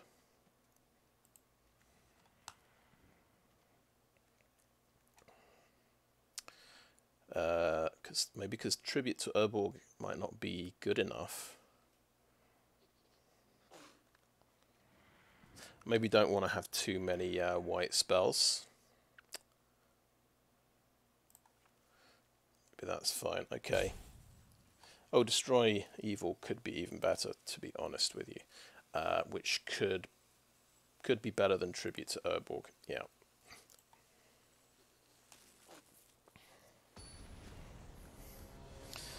We might have too many white spells now. It might, and putting an extra planes in might have been a good idea there, but we were running out of time. At least, oh well, yeah, we've gone from 1 landers to 6 landers, 6 lander plus a ramp spell. I'm going to keep it, and just hopefully we're going to top deck our cards that we need.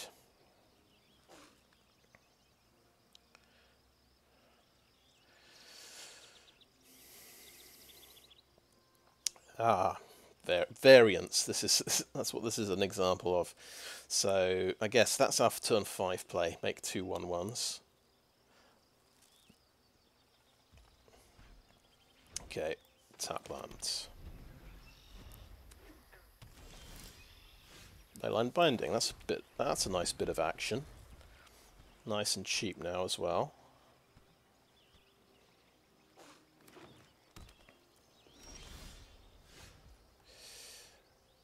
Cool. Got one of our flyers now.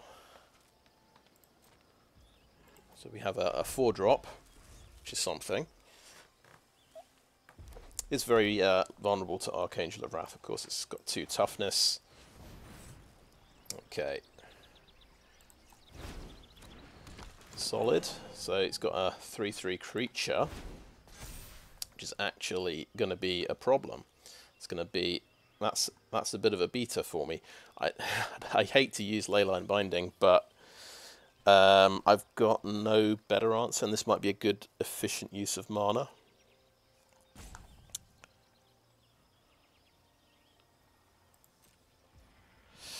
I'll tell you what. I will wait till next turn.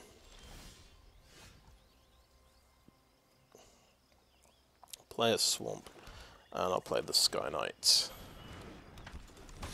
And we've got a Death Toucher.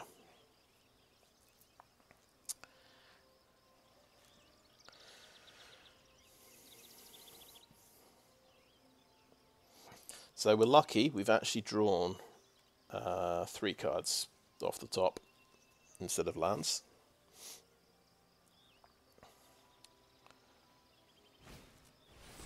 It's got the Stronghold Arena. Okay, 3 life, no blocks, so he's going to draw a card off this. This is a good target for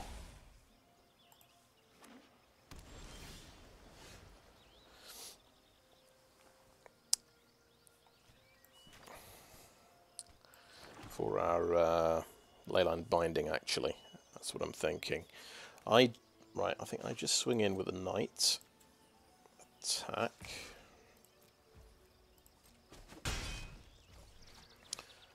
So I want a Battlefly Swarm. I could play the Rager, or I could hold up mana for Leyline Binding.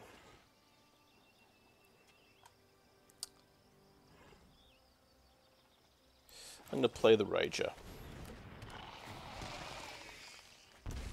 Okay, that's okay, right. It's just he might use removal on this and just swing in. He gets another card. So that might be a mistake. It means he's used a removal, I guess, on Battlefly Swarm, but then he gets a card back. So it's, yeah, he's looking at it. Fires a victory, and he gets to draw a card. Great. Not great. That's loads of cards he's drawing. And to think, I could have done Leyline Binding, but there you go. Cleaving Skyrider he's got. Okay, sure. Okay, I think this is a Pilfer turn. What is the most horrendous thing he's got in his hand? Let's try and get rid of it. So he does have the Archangel of Wrath, Rona's Vortex. He can cast the Aeronaut. We just have to, you know, fingers crossed he doesn't get... Or we just get rid of the Archangel of Wrath, to be honest.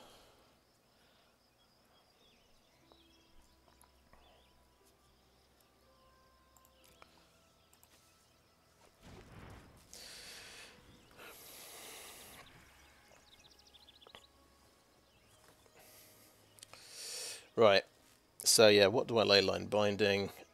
Source of card advantage. Do we just double block this guy? We're in an awful position, I think. So, and he's got Rona's Vortex as well. So,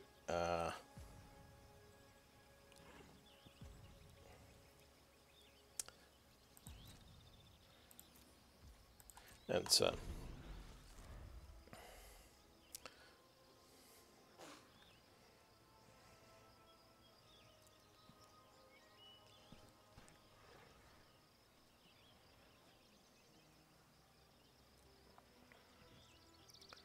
So I think we want him to Vortex the Skyknights to the bottom of the deck.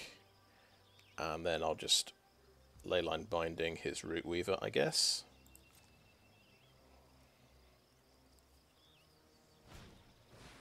Okay.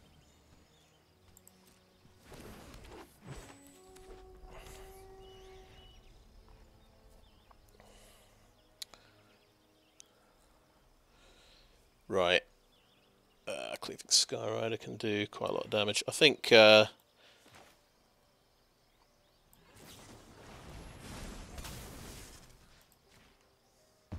to focus on his creatures, I've just decided.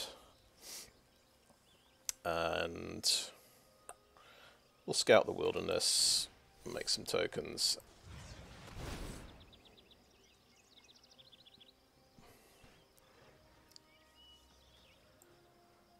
The black source, we've got lots of black sources. Let's get a forest.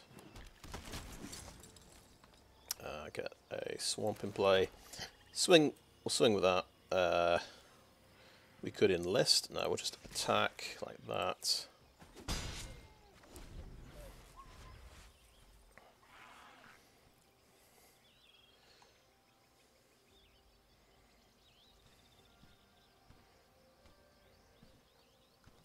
Actually, yeah, we took out the Archangel of Wrath. I didn't want to risk it.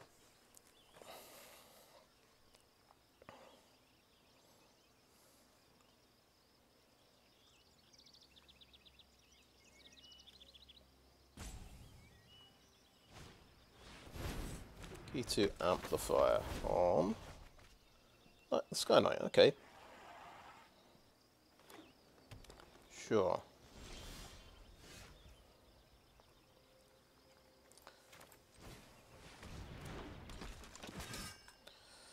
And we'll keep playing land, I think. Forest this time. No attacks.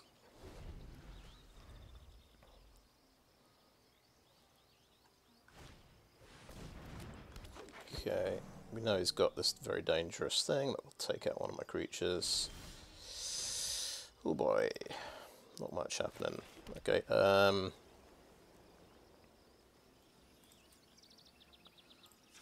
attack, don't want to enlist particularly. I can put that on the bottom of my library, of course. And that's fine, but that's bound to happen.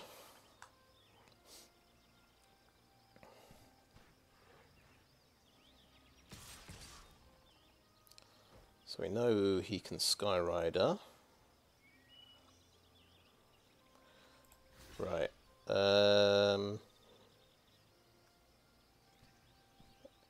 This will force him to cast a spell if I block there, and we'll sort of chump block here.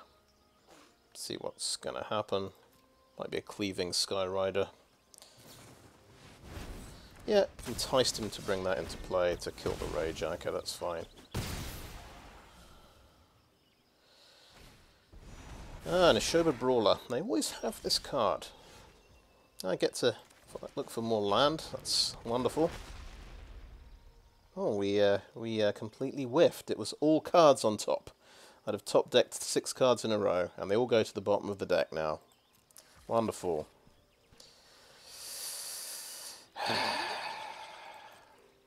No attacks, and end turn. It's just about my luck in this match. Okay, we will block you, because then my blocker will survive.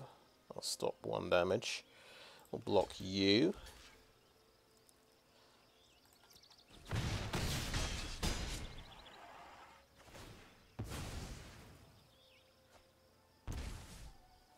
Oh yeah, it does make him lose life. Oh, that's something.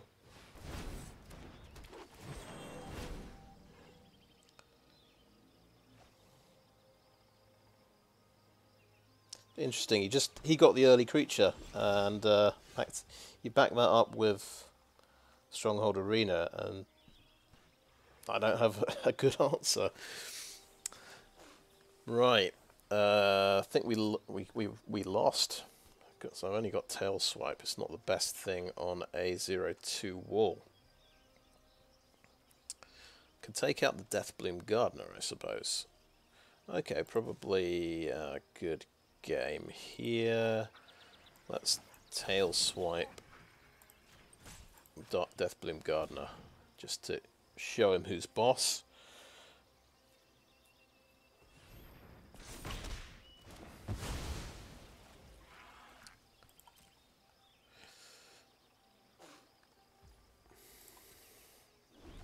Now, should I mulligan a 6-land hand?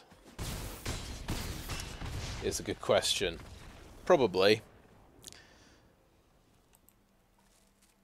But once you've had 2 1-land hands that you've mulliganed, you know, a 6-land hand doesn't seem so bad. You just have to top deck cards. That should be easy. Right. I wonder if those flyers become a permanent change.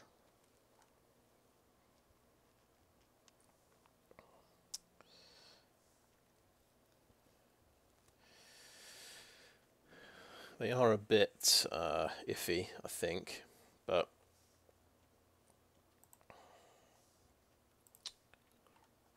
They're a tiny bit iffy. Do they equal more consistency?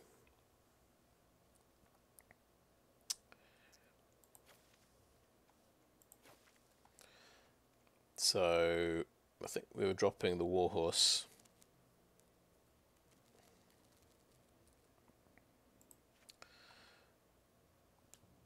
I quite like the Argosy. I think we won't bring in.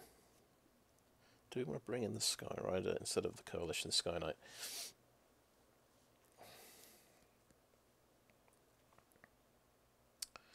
Gibbering Barricade. Yeah, I think that's a little bit more aggressive. If we drop the wall, it does give us a bit of card draw, but it's not something we use. We're going to use that often. Sort of not sure I want the Vine Wall anymore. It's got one of these horrible look at the top 6 cards things, and it's like you draw this late game and you just kill your next 6 draws. It's obviously completely random, but sometimes it's just painful when it happens.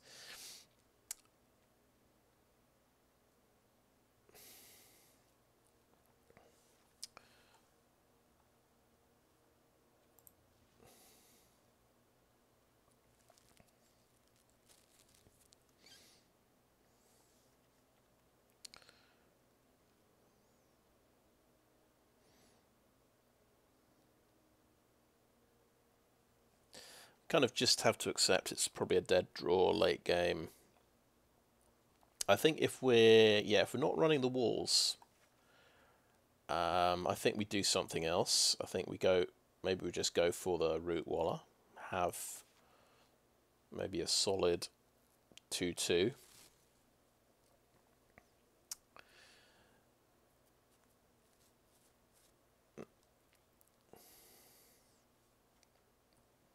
Because we've probably got enough mana fixing, arguably. We don't need a Vine Wall as well. Not super happy about doing that, but maybe this is a bit more competitive in game 1. Let's go for it.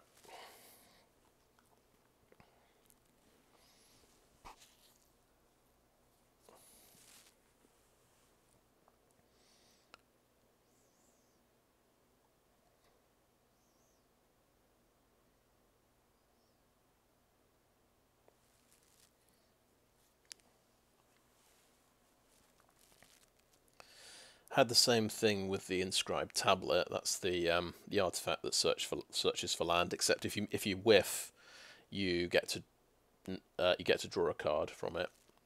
But it's the same deal.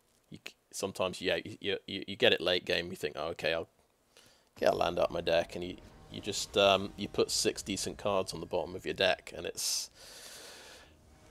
just got that potential to just break your morale, even though you know it's completely random. But it's just you could get a really bad break off that card, and that just it's you just never want to see that card ever again if that happens. Okay, we get another one. We're back to the one-landers. Okay, I see what you're doing, RNG. Okay. Okay, let's mulligan. 2 land. 2 land, and I'm going first. And I've got no black mana. And I'm keeping 6, I guess. I guess we'll drop the Skyrider. We just need 1 land to fix everything. Meanwhile, I'll be playing against a 5-color domain deck, and he'll have all 5 colors by turn 4. I guarantee it. I'm not bitter at all. Well, we did get the 3rd land. Now, he's red-white, so he's probably gonna bolt the bird, as it were. Here, that's the smart move. Go on, do it. Okay, no, he's got a creature. Okay, I can get Nemata, Primeval Warden, or I could draw a card. I think let's get the big creature out.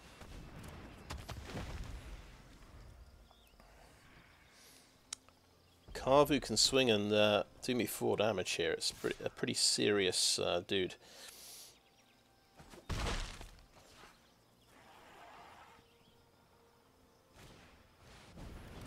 Okay, Griffin Protector. I want to make a land drop, please. Let's try. Okay. We didn't make a land drop, needless to say. Griffin Protector. I think I'm going to do no attacks. It might be right to attack now because I probably can't block his guys. I don't want to lose Nemata. But I'm going to do no attacks. He just needs to play a creature, and that's a 3/4, I guess. Then I guess I just block it.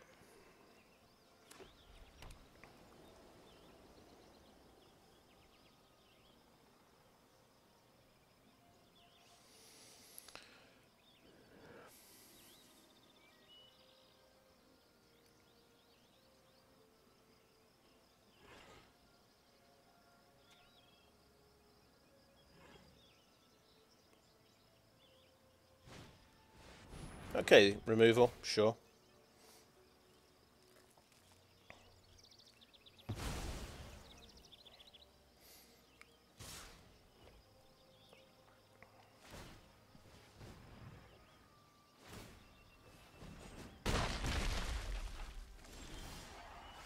We top deck a swamp though.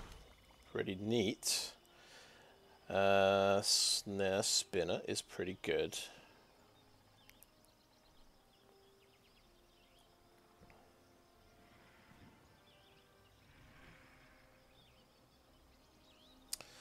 I fancy doing a Pilfer, to be honest. I want to see what's coming next. Okay, so Keldon Strike Team, Myriad's Outrider does 2 damage to me directly. Strike Team does a lot of little things. Dragon Whelp you can pump up.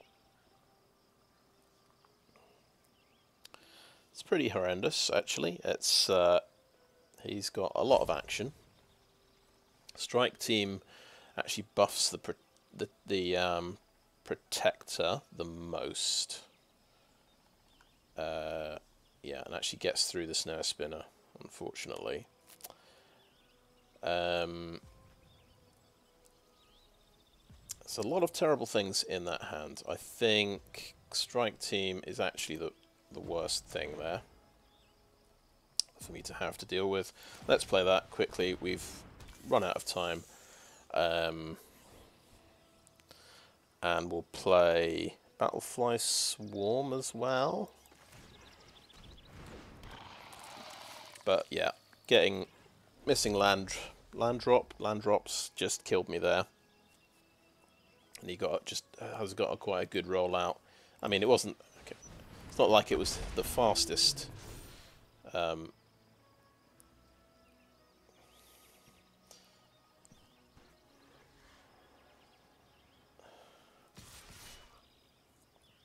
interestingly, I could double block like this. I hope. That will pump up and will actually kill the Protector, and he can only kill the Swarm if everything, as long as he doesn't have. He didn't top deck removal.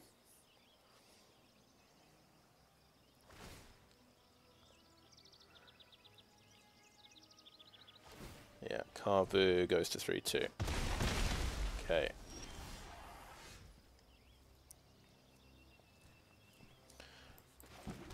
And we'll start with on the Elfhame Wurms. No attacks. So we've got more creatures out, but we're getting brutalized by evasion, really. And this is doing me 2 damage, so I've got that to look forward to.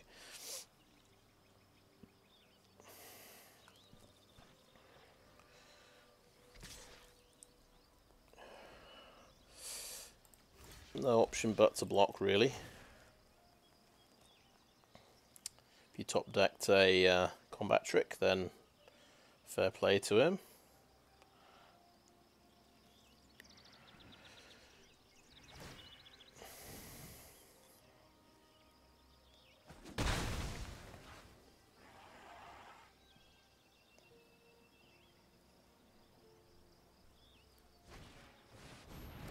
That should be 2 damage to the dome. Okay. Swing in on an Elfhame Wurm. 5 damage. I think just play Elfhame Wurm number 2. Let's not do anything fancy like Scout the Wilderness. We've got to try and win this game quickly before he gets another flyer.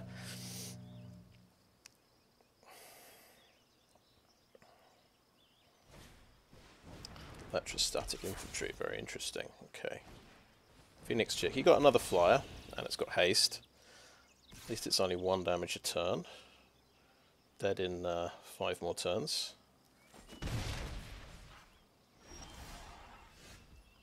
Okay, tap land. Right, I guess we have to swing with the worms. I'm glad they have vigilance, actually. That helps a great deal.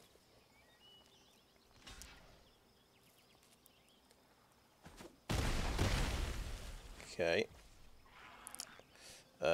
Scout the Wilderness. Yeah, Scout the Wilderness, Scout the Wilderness. We have to tap the Gardener.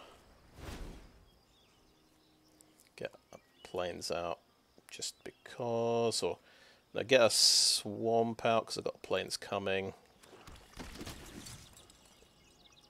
We should be able to block the Carvu. Then I'm going to play a tap land. It kind of reveals I've got nothing, but it, you know, more mana for next turn.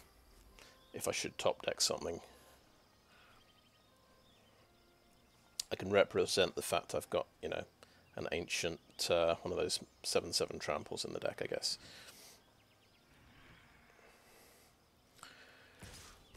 So Carvu can trade off with the worm. I would hold it back for defense myself, but we'll see what if he's got some kind of trick here. Let's try that and see what happens. Yeah, it takes out both of them. That 1 life point. Has he got follow up? He does. Oh, he can pump the team. That's a problem. So that's going to kill me in 2 turns now.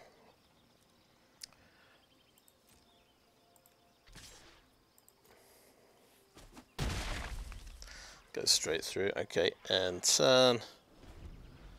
And then he could just chomp with that and take 3 damage, I guess. Except I could swing with everything, couldn't I?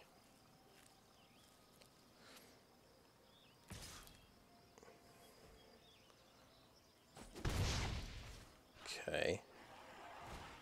But he got he top decked something. He top decked something. Well, let's Crystal Grotto and Scry. Get that on the bottom. Right.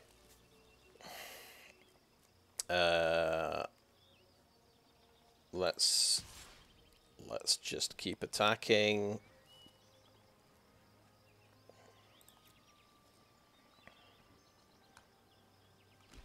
Because he's got to block with something.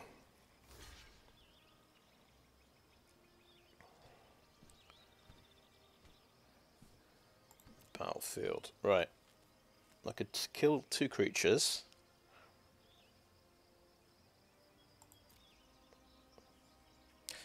Actually, I want to kill 2 creatures. I think that kind of makes sense because he can't pump his dude anymore.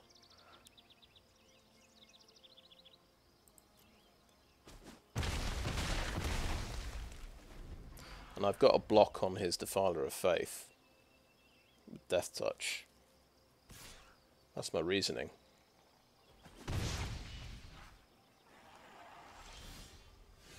Okay, Golden Argosy.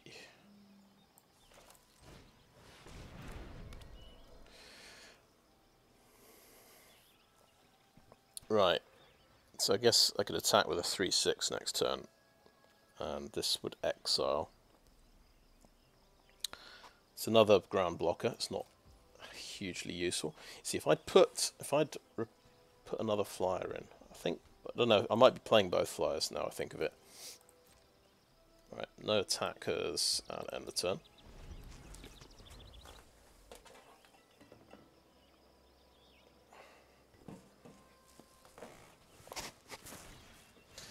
Ooh, yeah,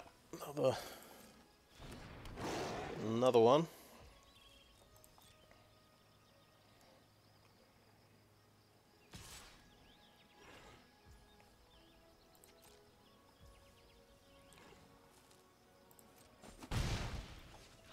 I mean, we're still in game 1. All is not lost. Okay, unfortunately it is a Rootwalla. I don't need to reveal the fact I've got a Rootwalla. I think I'll just concede there. Well, let's just check our time as well. Concede. Okay. Now just let me think. Did I... Yeah, I did put both the flyers in, you see. There we go. That was a good move.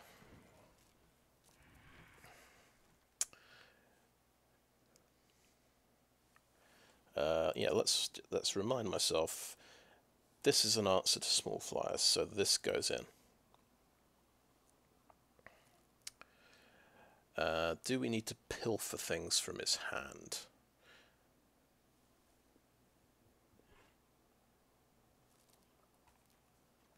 No, I'm going to get rid of the Pilfer. I've seen what his deck is all about. Do we want a Phyrexian? A Phyrexian Warhorse isn't bad because he's also using Menace. But there might not be that much room. Maybe we drop the Argosy here. Go for Phyrexian Warhorse, so just we're going a bit wider.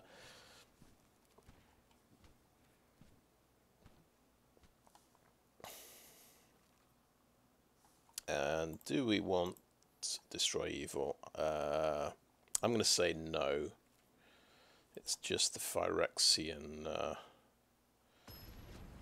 that's the problem, I think. The only one with like we saw with 5 toughness. Oh, Meria's Outrider was there as well, I guess. Okay, let's play first. Hey, it's a 2-lander. Amazing.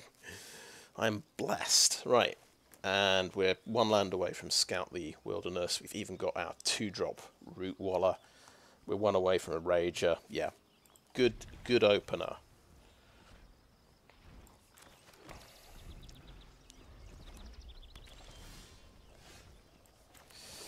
Right, Rootwalla.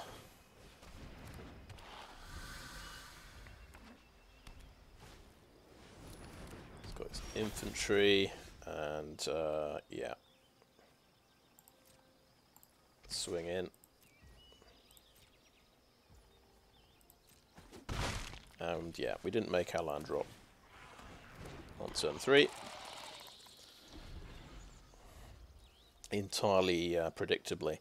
If only I had that Foliferous Vine Wall to help me find my land drops. I think in fact I replaced replaced it with a Rootwalla. So this is karma. Could block, but I'm not going to. Don't want to use my combat trick on an infantry. See if he does some spells and pumps it up. No.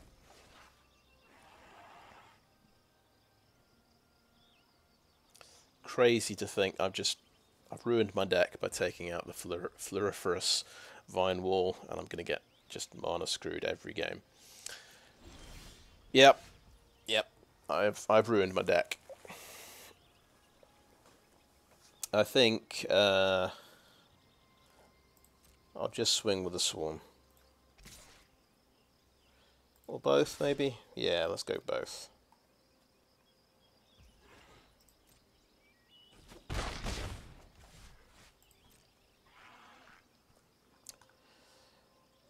All my card draw and fixing things are just out of reach.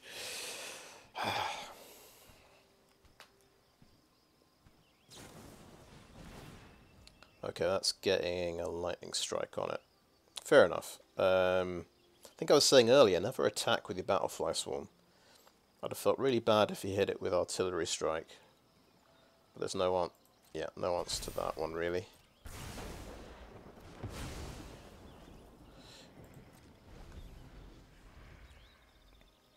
Now he's got a serious creature.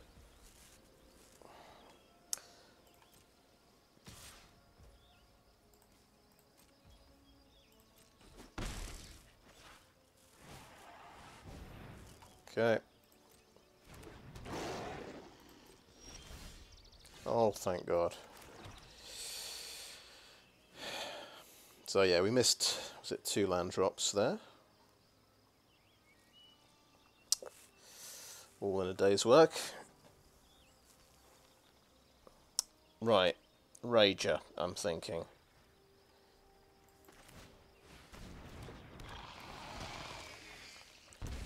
Another land.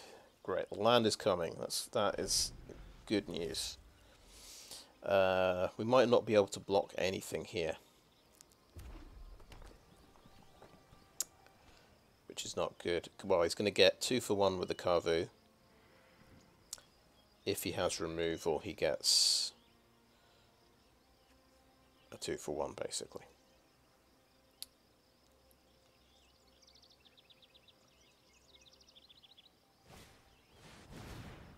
Okay, he's just going to Fire Nado that and get his guy to a 3-4, sure.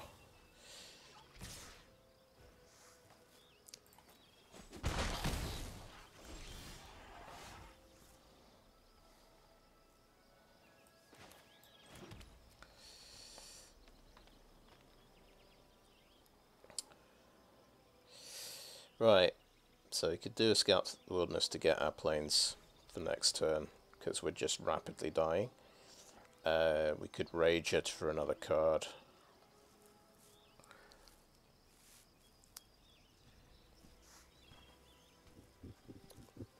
Yeah, we can get the planes we need for Leyline Binding, which might be necessary at this point. Or it's another Rager. And a kind of another sort of double block decision. Okay, let's get the planes out the deck.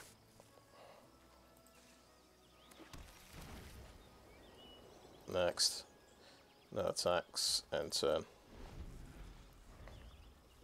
And we've got kind of another terrible decision, because any spell and he gets to win this fight.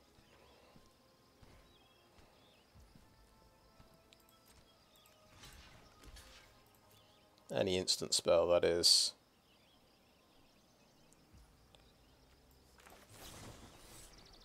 But I think we just don't we're out of choices, really. Is he responding?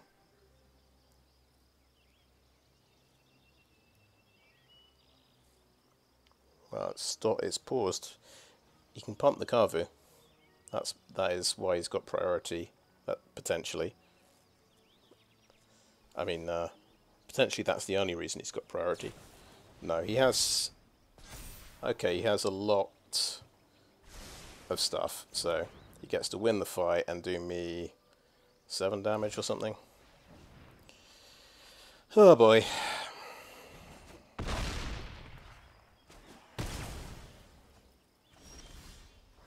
Great.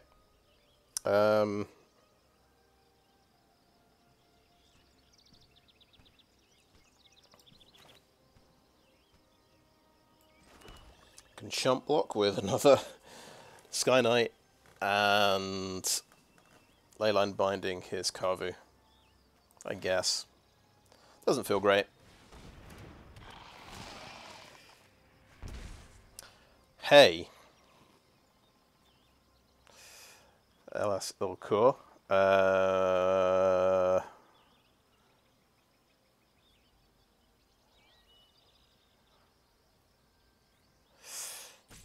Damn, we can't play him because then we can only stop one of these creatures. We can't stop the menace on the Kavu. Okay, never mind.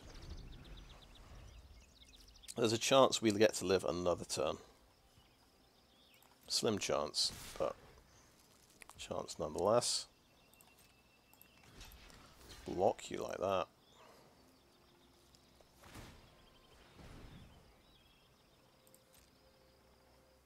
Okay.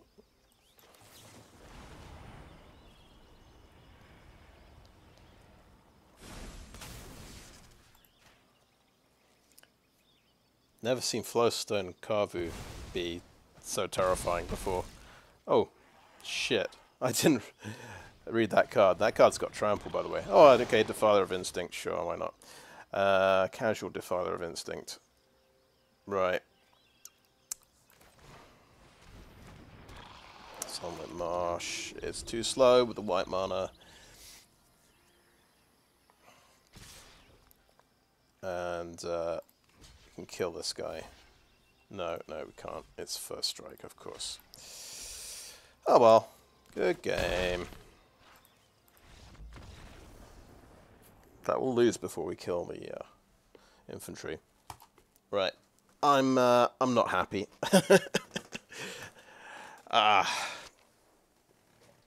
So yeah. So that was a mana screw. That was a 2-lander. Couldn't top deck land. What was it? Well, this is a wake up call, isn't it? This is best of 3 Magic without the hand smoothing algorithm. So, well, that was a 2-lander. We had, I think it was a 1-lander in the first game. We went down to 6 cards and it was okay. Then the previous match, it was game 1 was 2 1-landers in a row, so we had to mull to 5. And game 2 was a 6-lander, so yeah, just a slap in the face from the RNG. Still, I still kind of like my deck. I think it's all right. I think I added it to deck several times. I'll just do it once more. So, in game 1, in match 1, we didn't have these 2 flyers or Elas, il-Kor. This is a brainwave I had today after match 1. So, I mean, for mana consistency, we were playing Floriferous Vinewall. What a concept!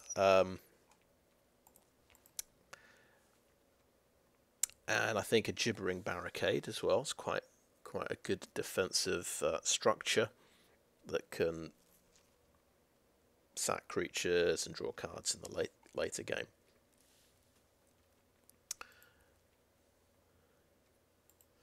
And the plan was to have Pilfer in game 1 and then cut it for game 2, so it can kind of maybe give me a bit of information game 1. But I hate drawing this late game when they've emptied their hand. So I kind of, it's just about playable game 1, then game 2 I don't want to see it. That's my reasoning. It's probably not completely logical. It's probably a lot of my decisions are getting quite emotional, like the having had one very traumatic Floriferous Vinewall late game there and cut it from the deck completely, and then of course I get mana screwed. It's karma, I think. It was literally the Rootwalla I had in the hand, which is the card I brought in instead of the Vinewall. So there you go. That's sometimes how it works. You get to see your deck taunting you. But perhaps it just wasn't my day today, so I won't be. I guess sealed deck number 14 is going to be my last one for Dominaria United. I think I'll have 1,800 gems There was kind of a long shot where I could have could have won a game, a second match today, and then done another sealed. But I think, yeah, this is probably the right result. Yeah, so after match one, I've ended up with Elas, il-Kor, the Cleaving Skyrider, the Coalition Skyknight. Just jam it with flyers and this very synergistic card, which, you know, white's my splash colour, but I decided I've got enough sources I can play this on turn 4 usually. And that should be fine.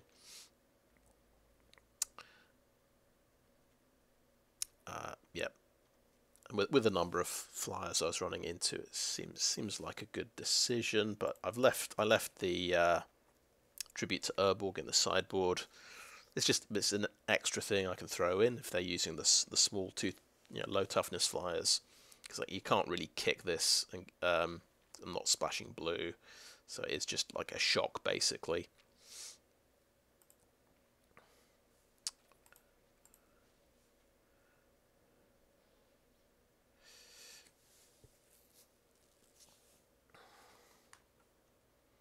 So yeah, I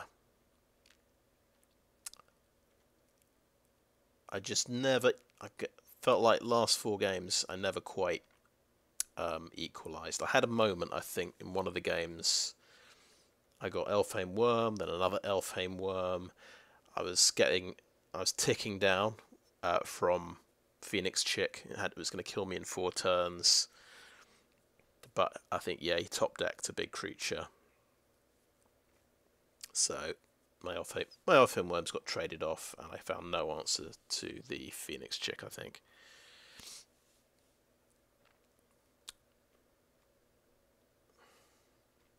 But yeah, Nemata's really good. Really good build-around card for the green-black sacrifice deck. The other option I was mulling over was just going for the aggro version of the deck. Throw in the Llanowar Stalkers, probably Hexbane Tortoise, the Toxic Abomination, Balduvian Atrocities. I've left these out because I can't kick them. I feel like the kicker is the whole reason you play this, but a 2/3 Menace for 3 is not bad. If you saw the Flowstone card, who did a lot of work. Maybe it's wrong to leave this out, but then I wanted to build around my whole tokens strategy. So I kind of put in my tokens packet, just the set of cards that all do tokens stuff. So that would be Nemata. Actually, the other card that got left out was Phyrexian Warhorse, Nemata Warhorse, the 2 Scout the Wilderness, and the Strength of the Coalition as well.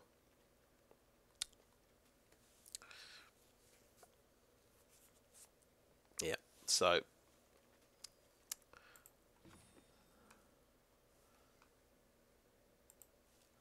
yeah, another kind of a mildly frustrating end to this event, but it wouldn't be Magic without frustrations, getting mana screwed. Let's see. I just check. I am playing 17 land in 40. Yeah. But yeah, it's good to get a reminder of what what the game's like without hand smoothing. It's just an absolute barrel of laughs, I have to say. Right, we're going to claim our prize now, which should be 500 gems.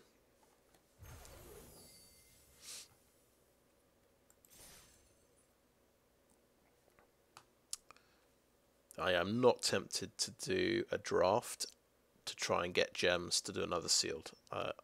That's not happening. I think my alternate plan was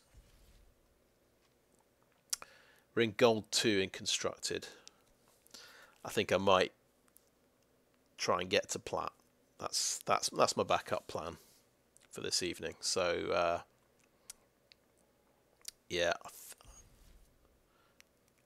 I don't know if I have a good a good enough standard deck, to be honest with you. But let's delete these excess copies here. But I can quite easily make a Selesnya enchantments deck. I've got a Bant enchantments deck, which I've been playing quite a lot of, but it might be a little bit slow. I think one thing I've been considering is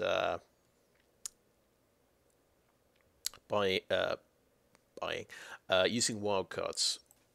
Once because now I've actually finished with Sealed, I might make some Pain Lance. This is the Bant Chance deck, so we can improve this, I think, quite considerably in terms of its mana base.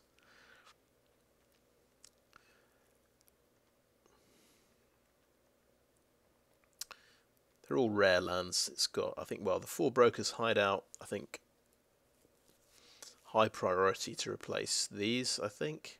You could keep the Headquarters, or you could get 3 Yavimaya Coast. Yeah, I don't even have, I don't have the Midnight Hunt and Crimson Vow lands completed for green white, blue green, so that might be a plan as well. Yeah. Anyway, that's I think overall I've had fun. I think playing Sealed, it is a bit different. It's probably on balance, you try and keep that for the Floriferous Vine Wall in the deck, because it's 2 mana fixing, and it makes your deck a tiny bit more consistent. Which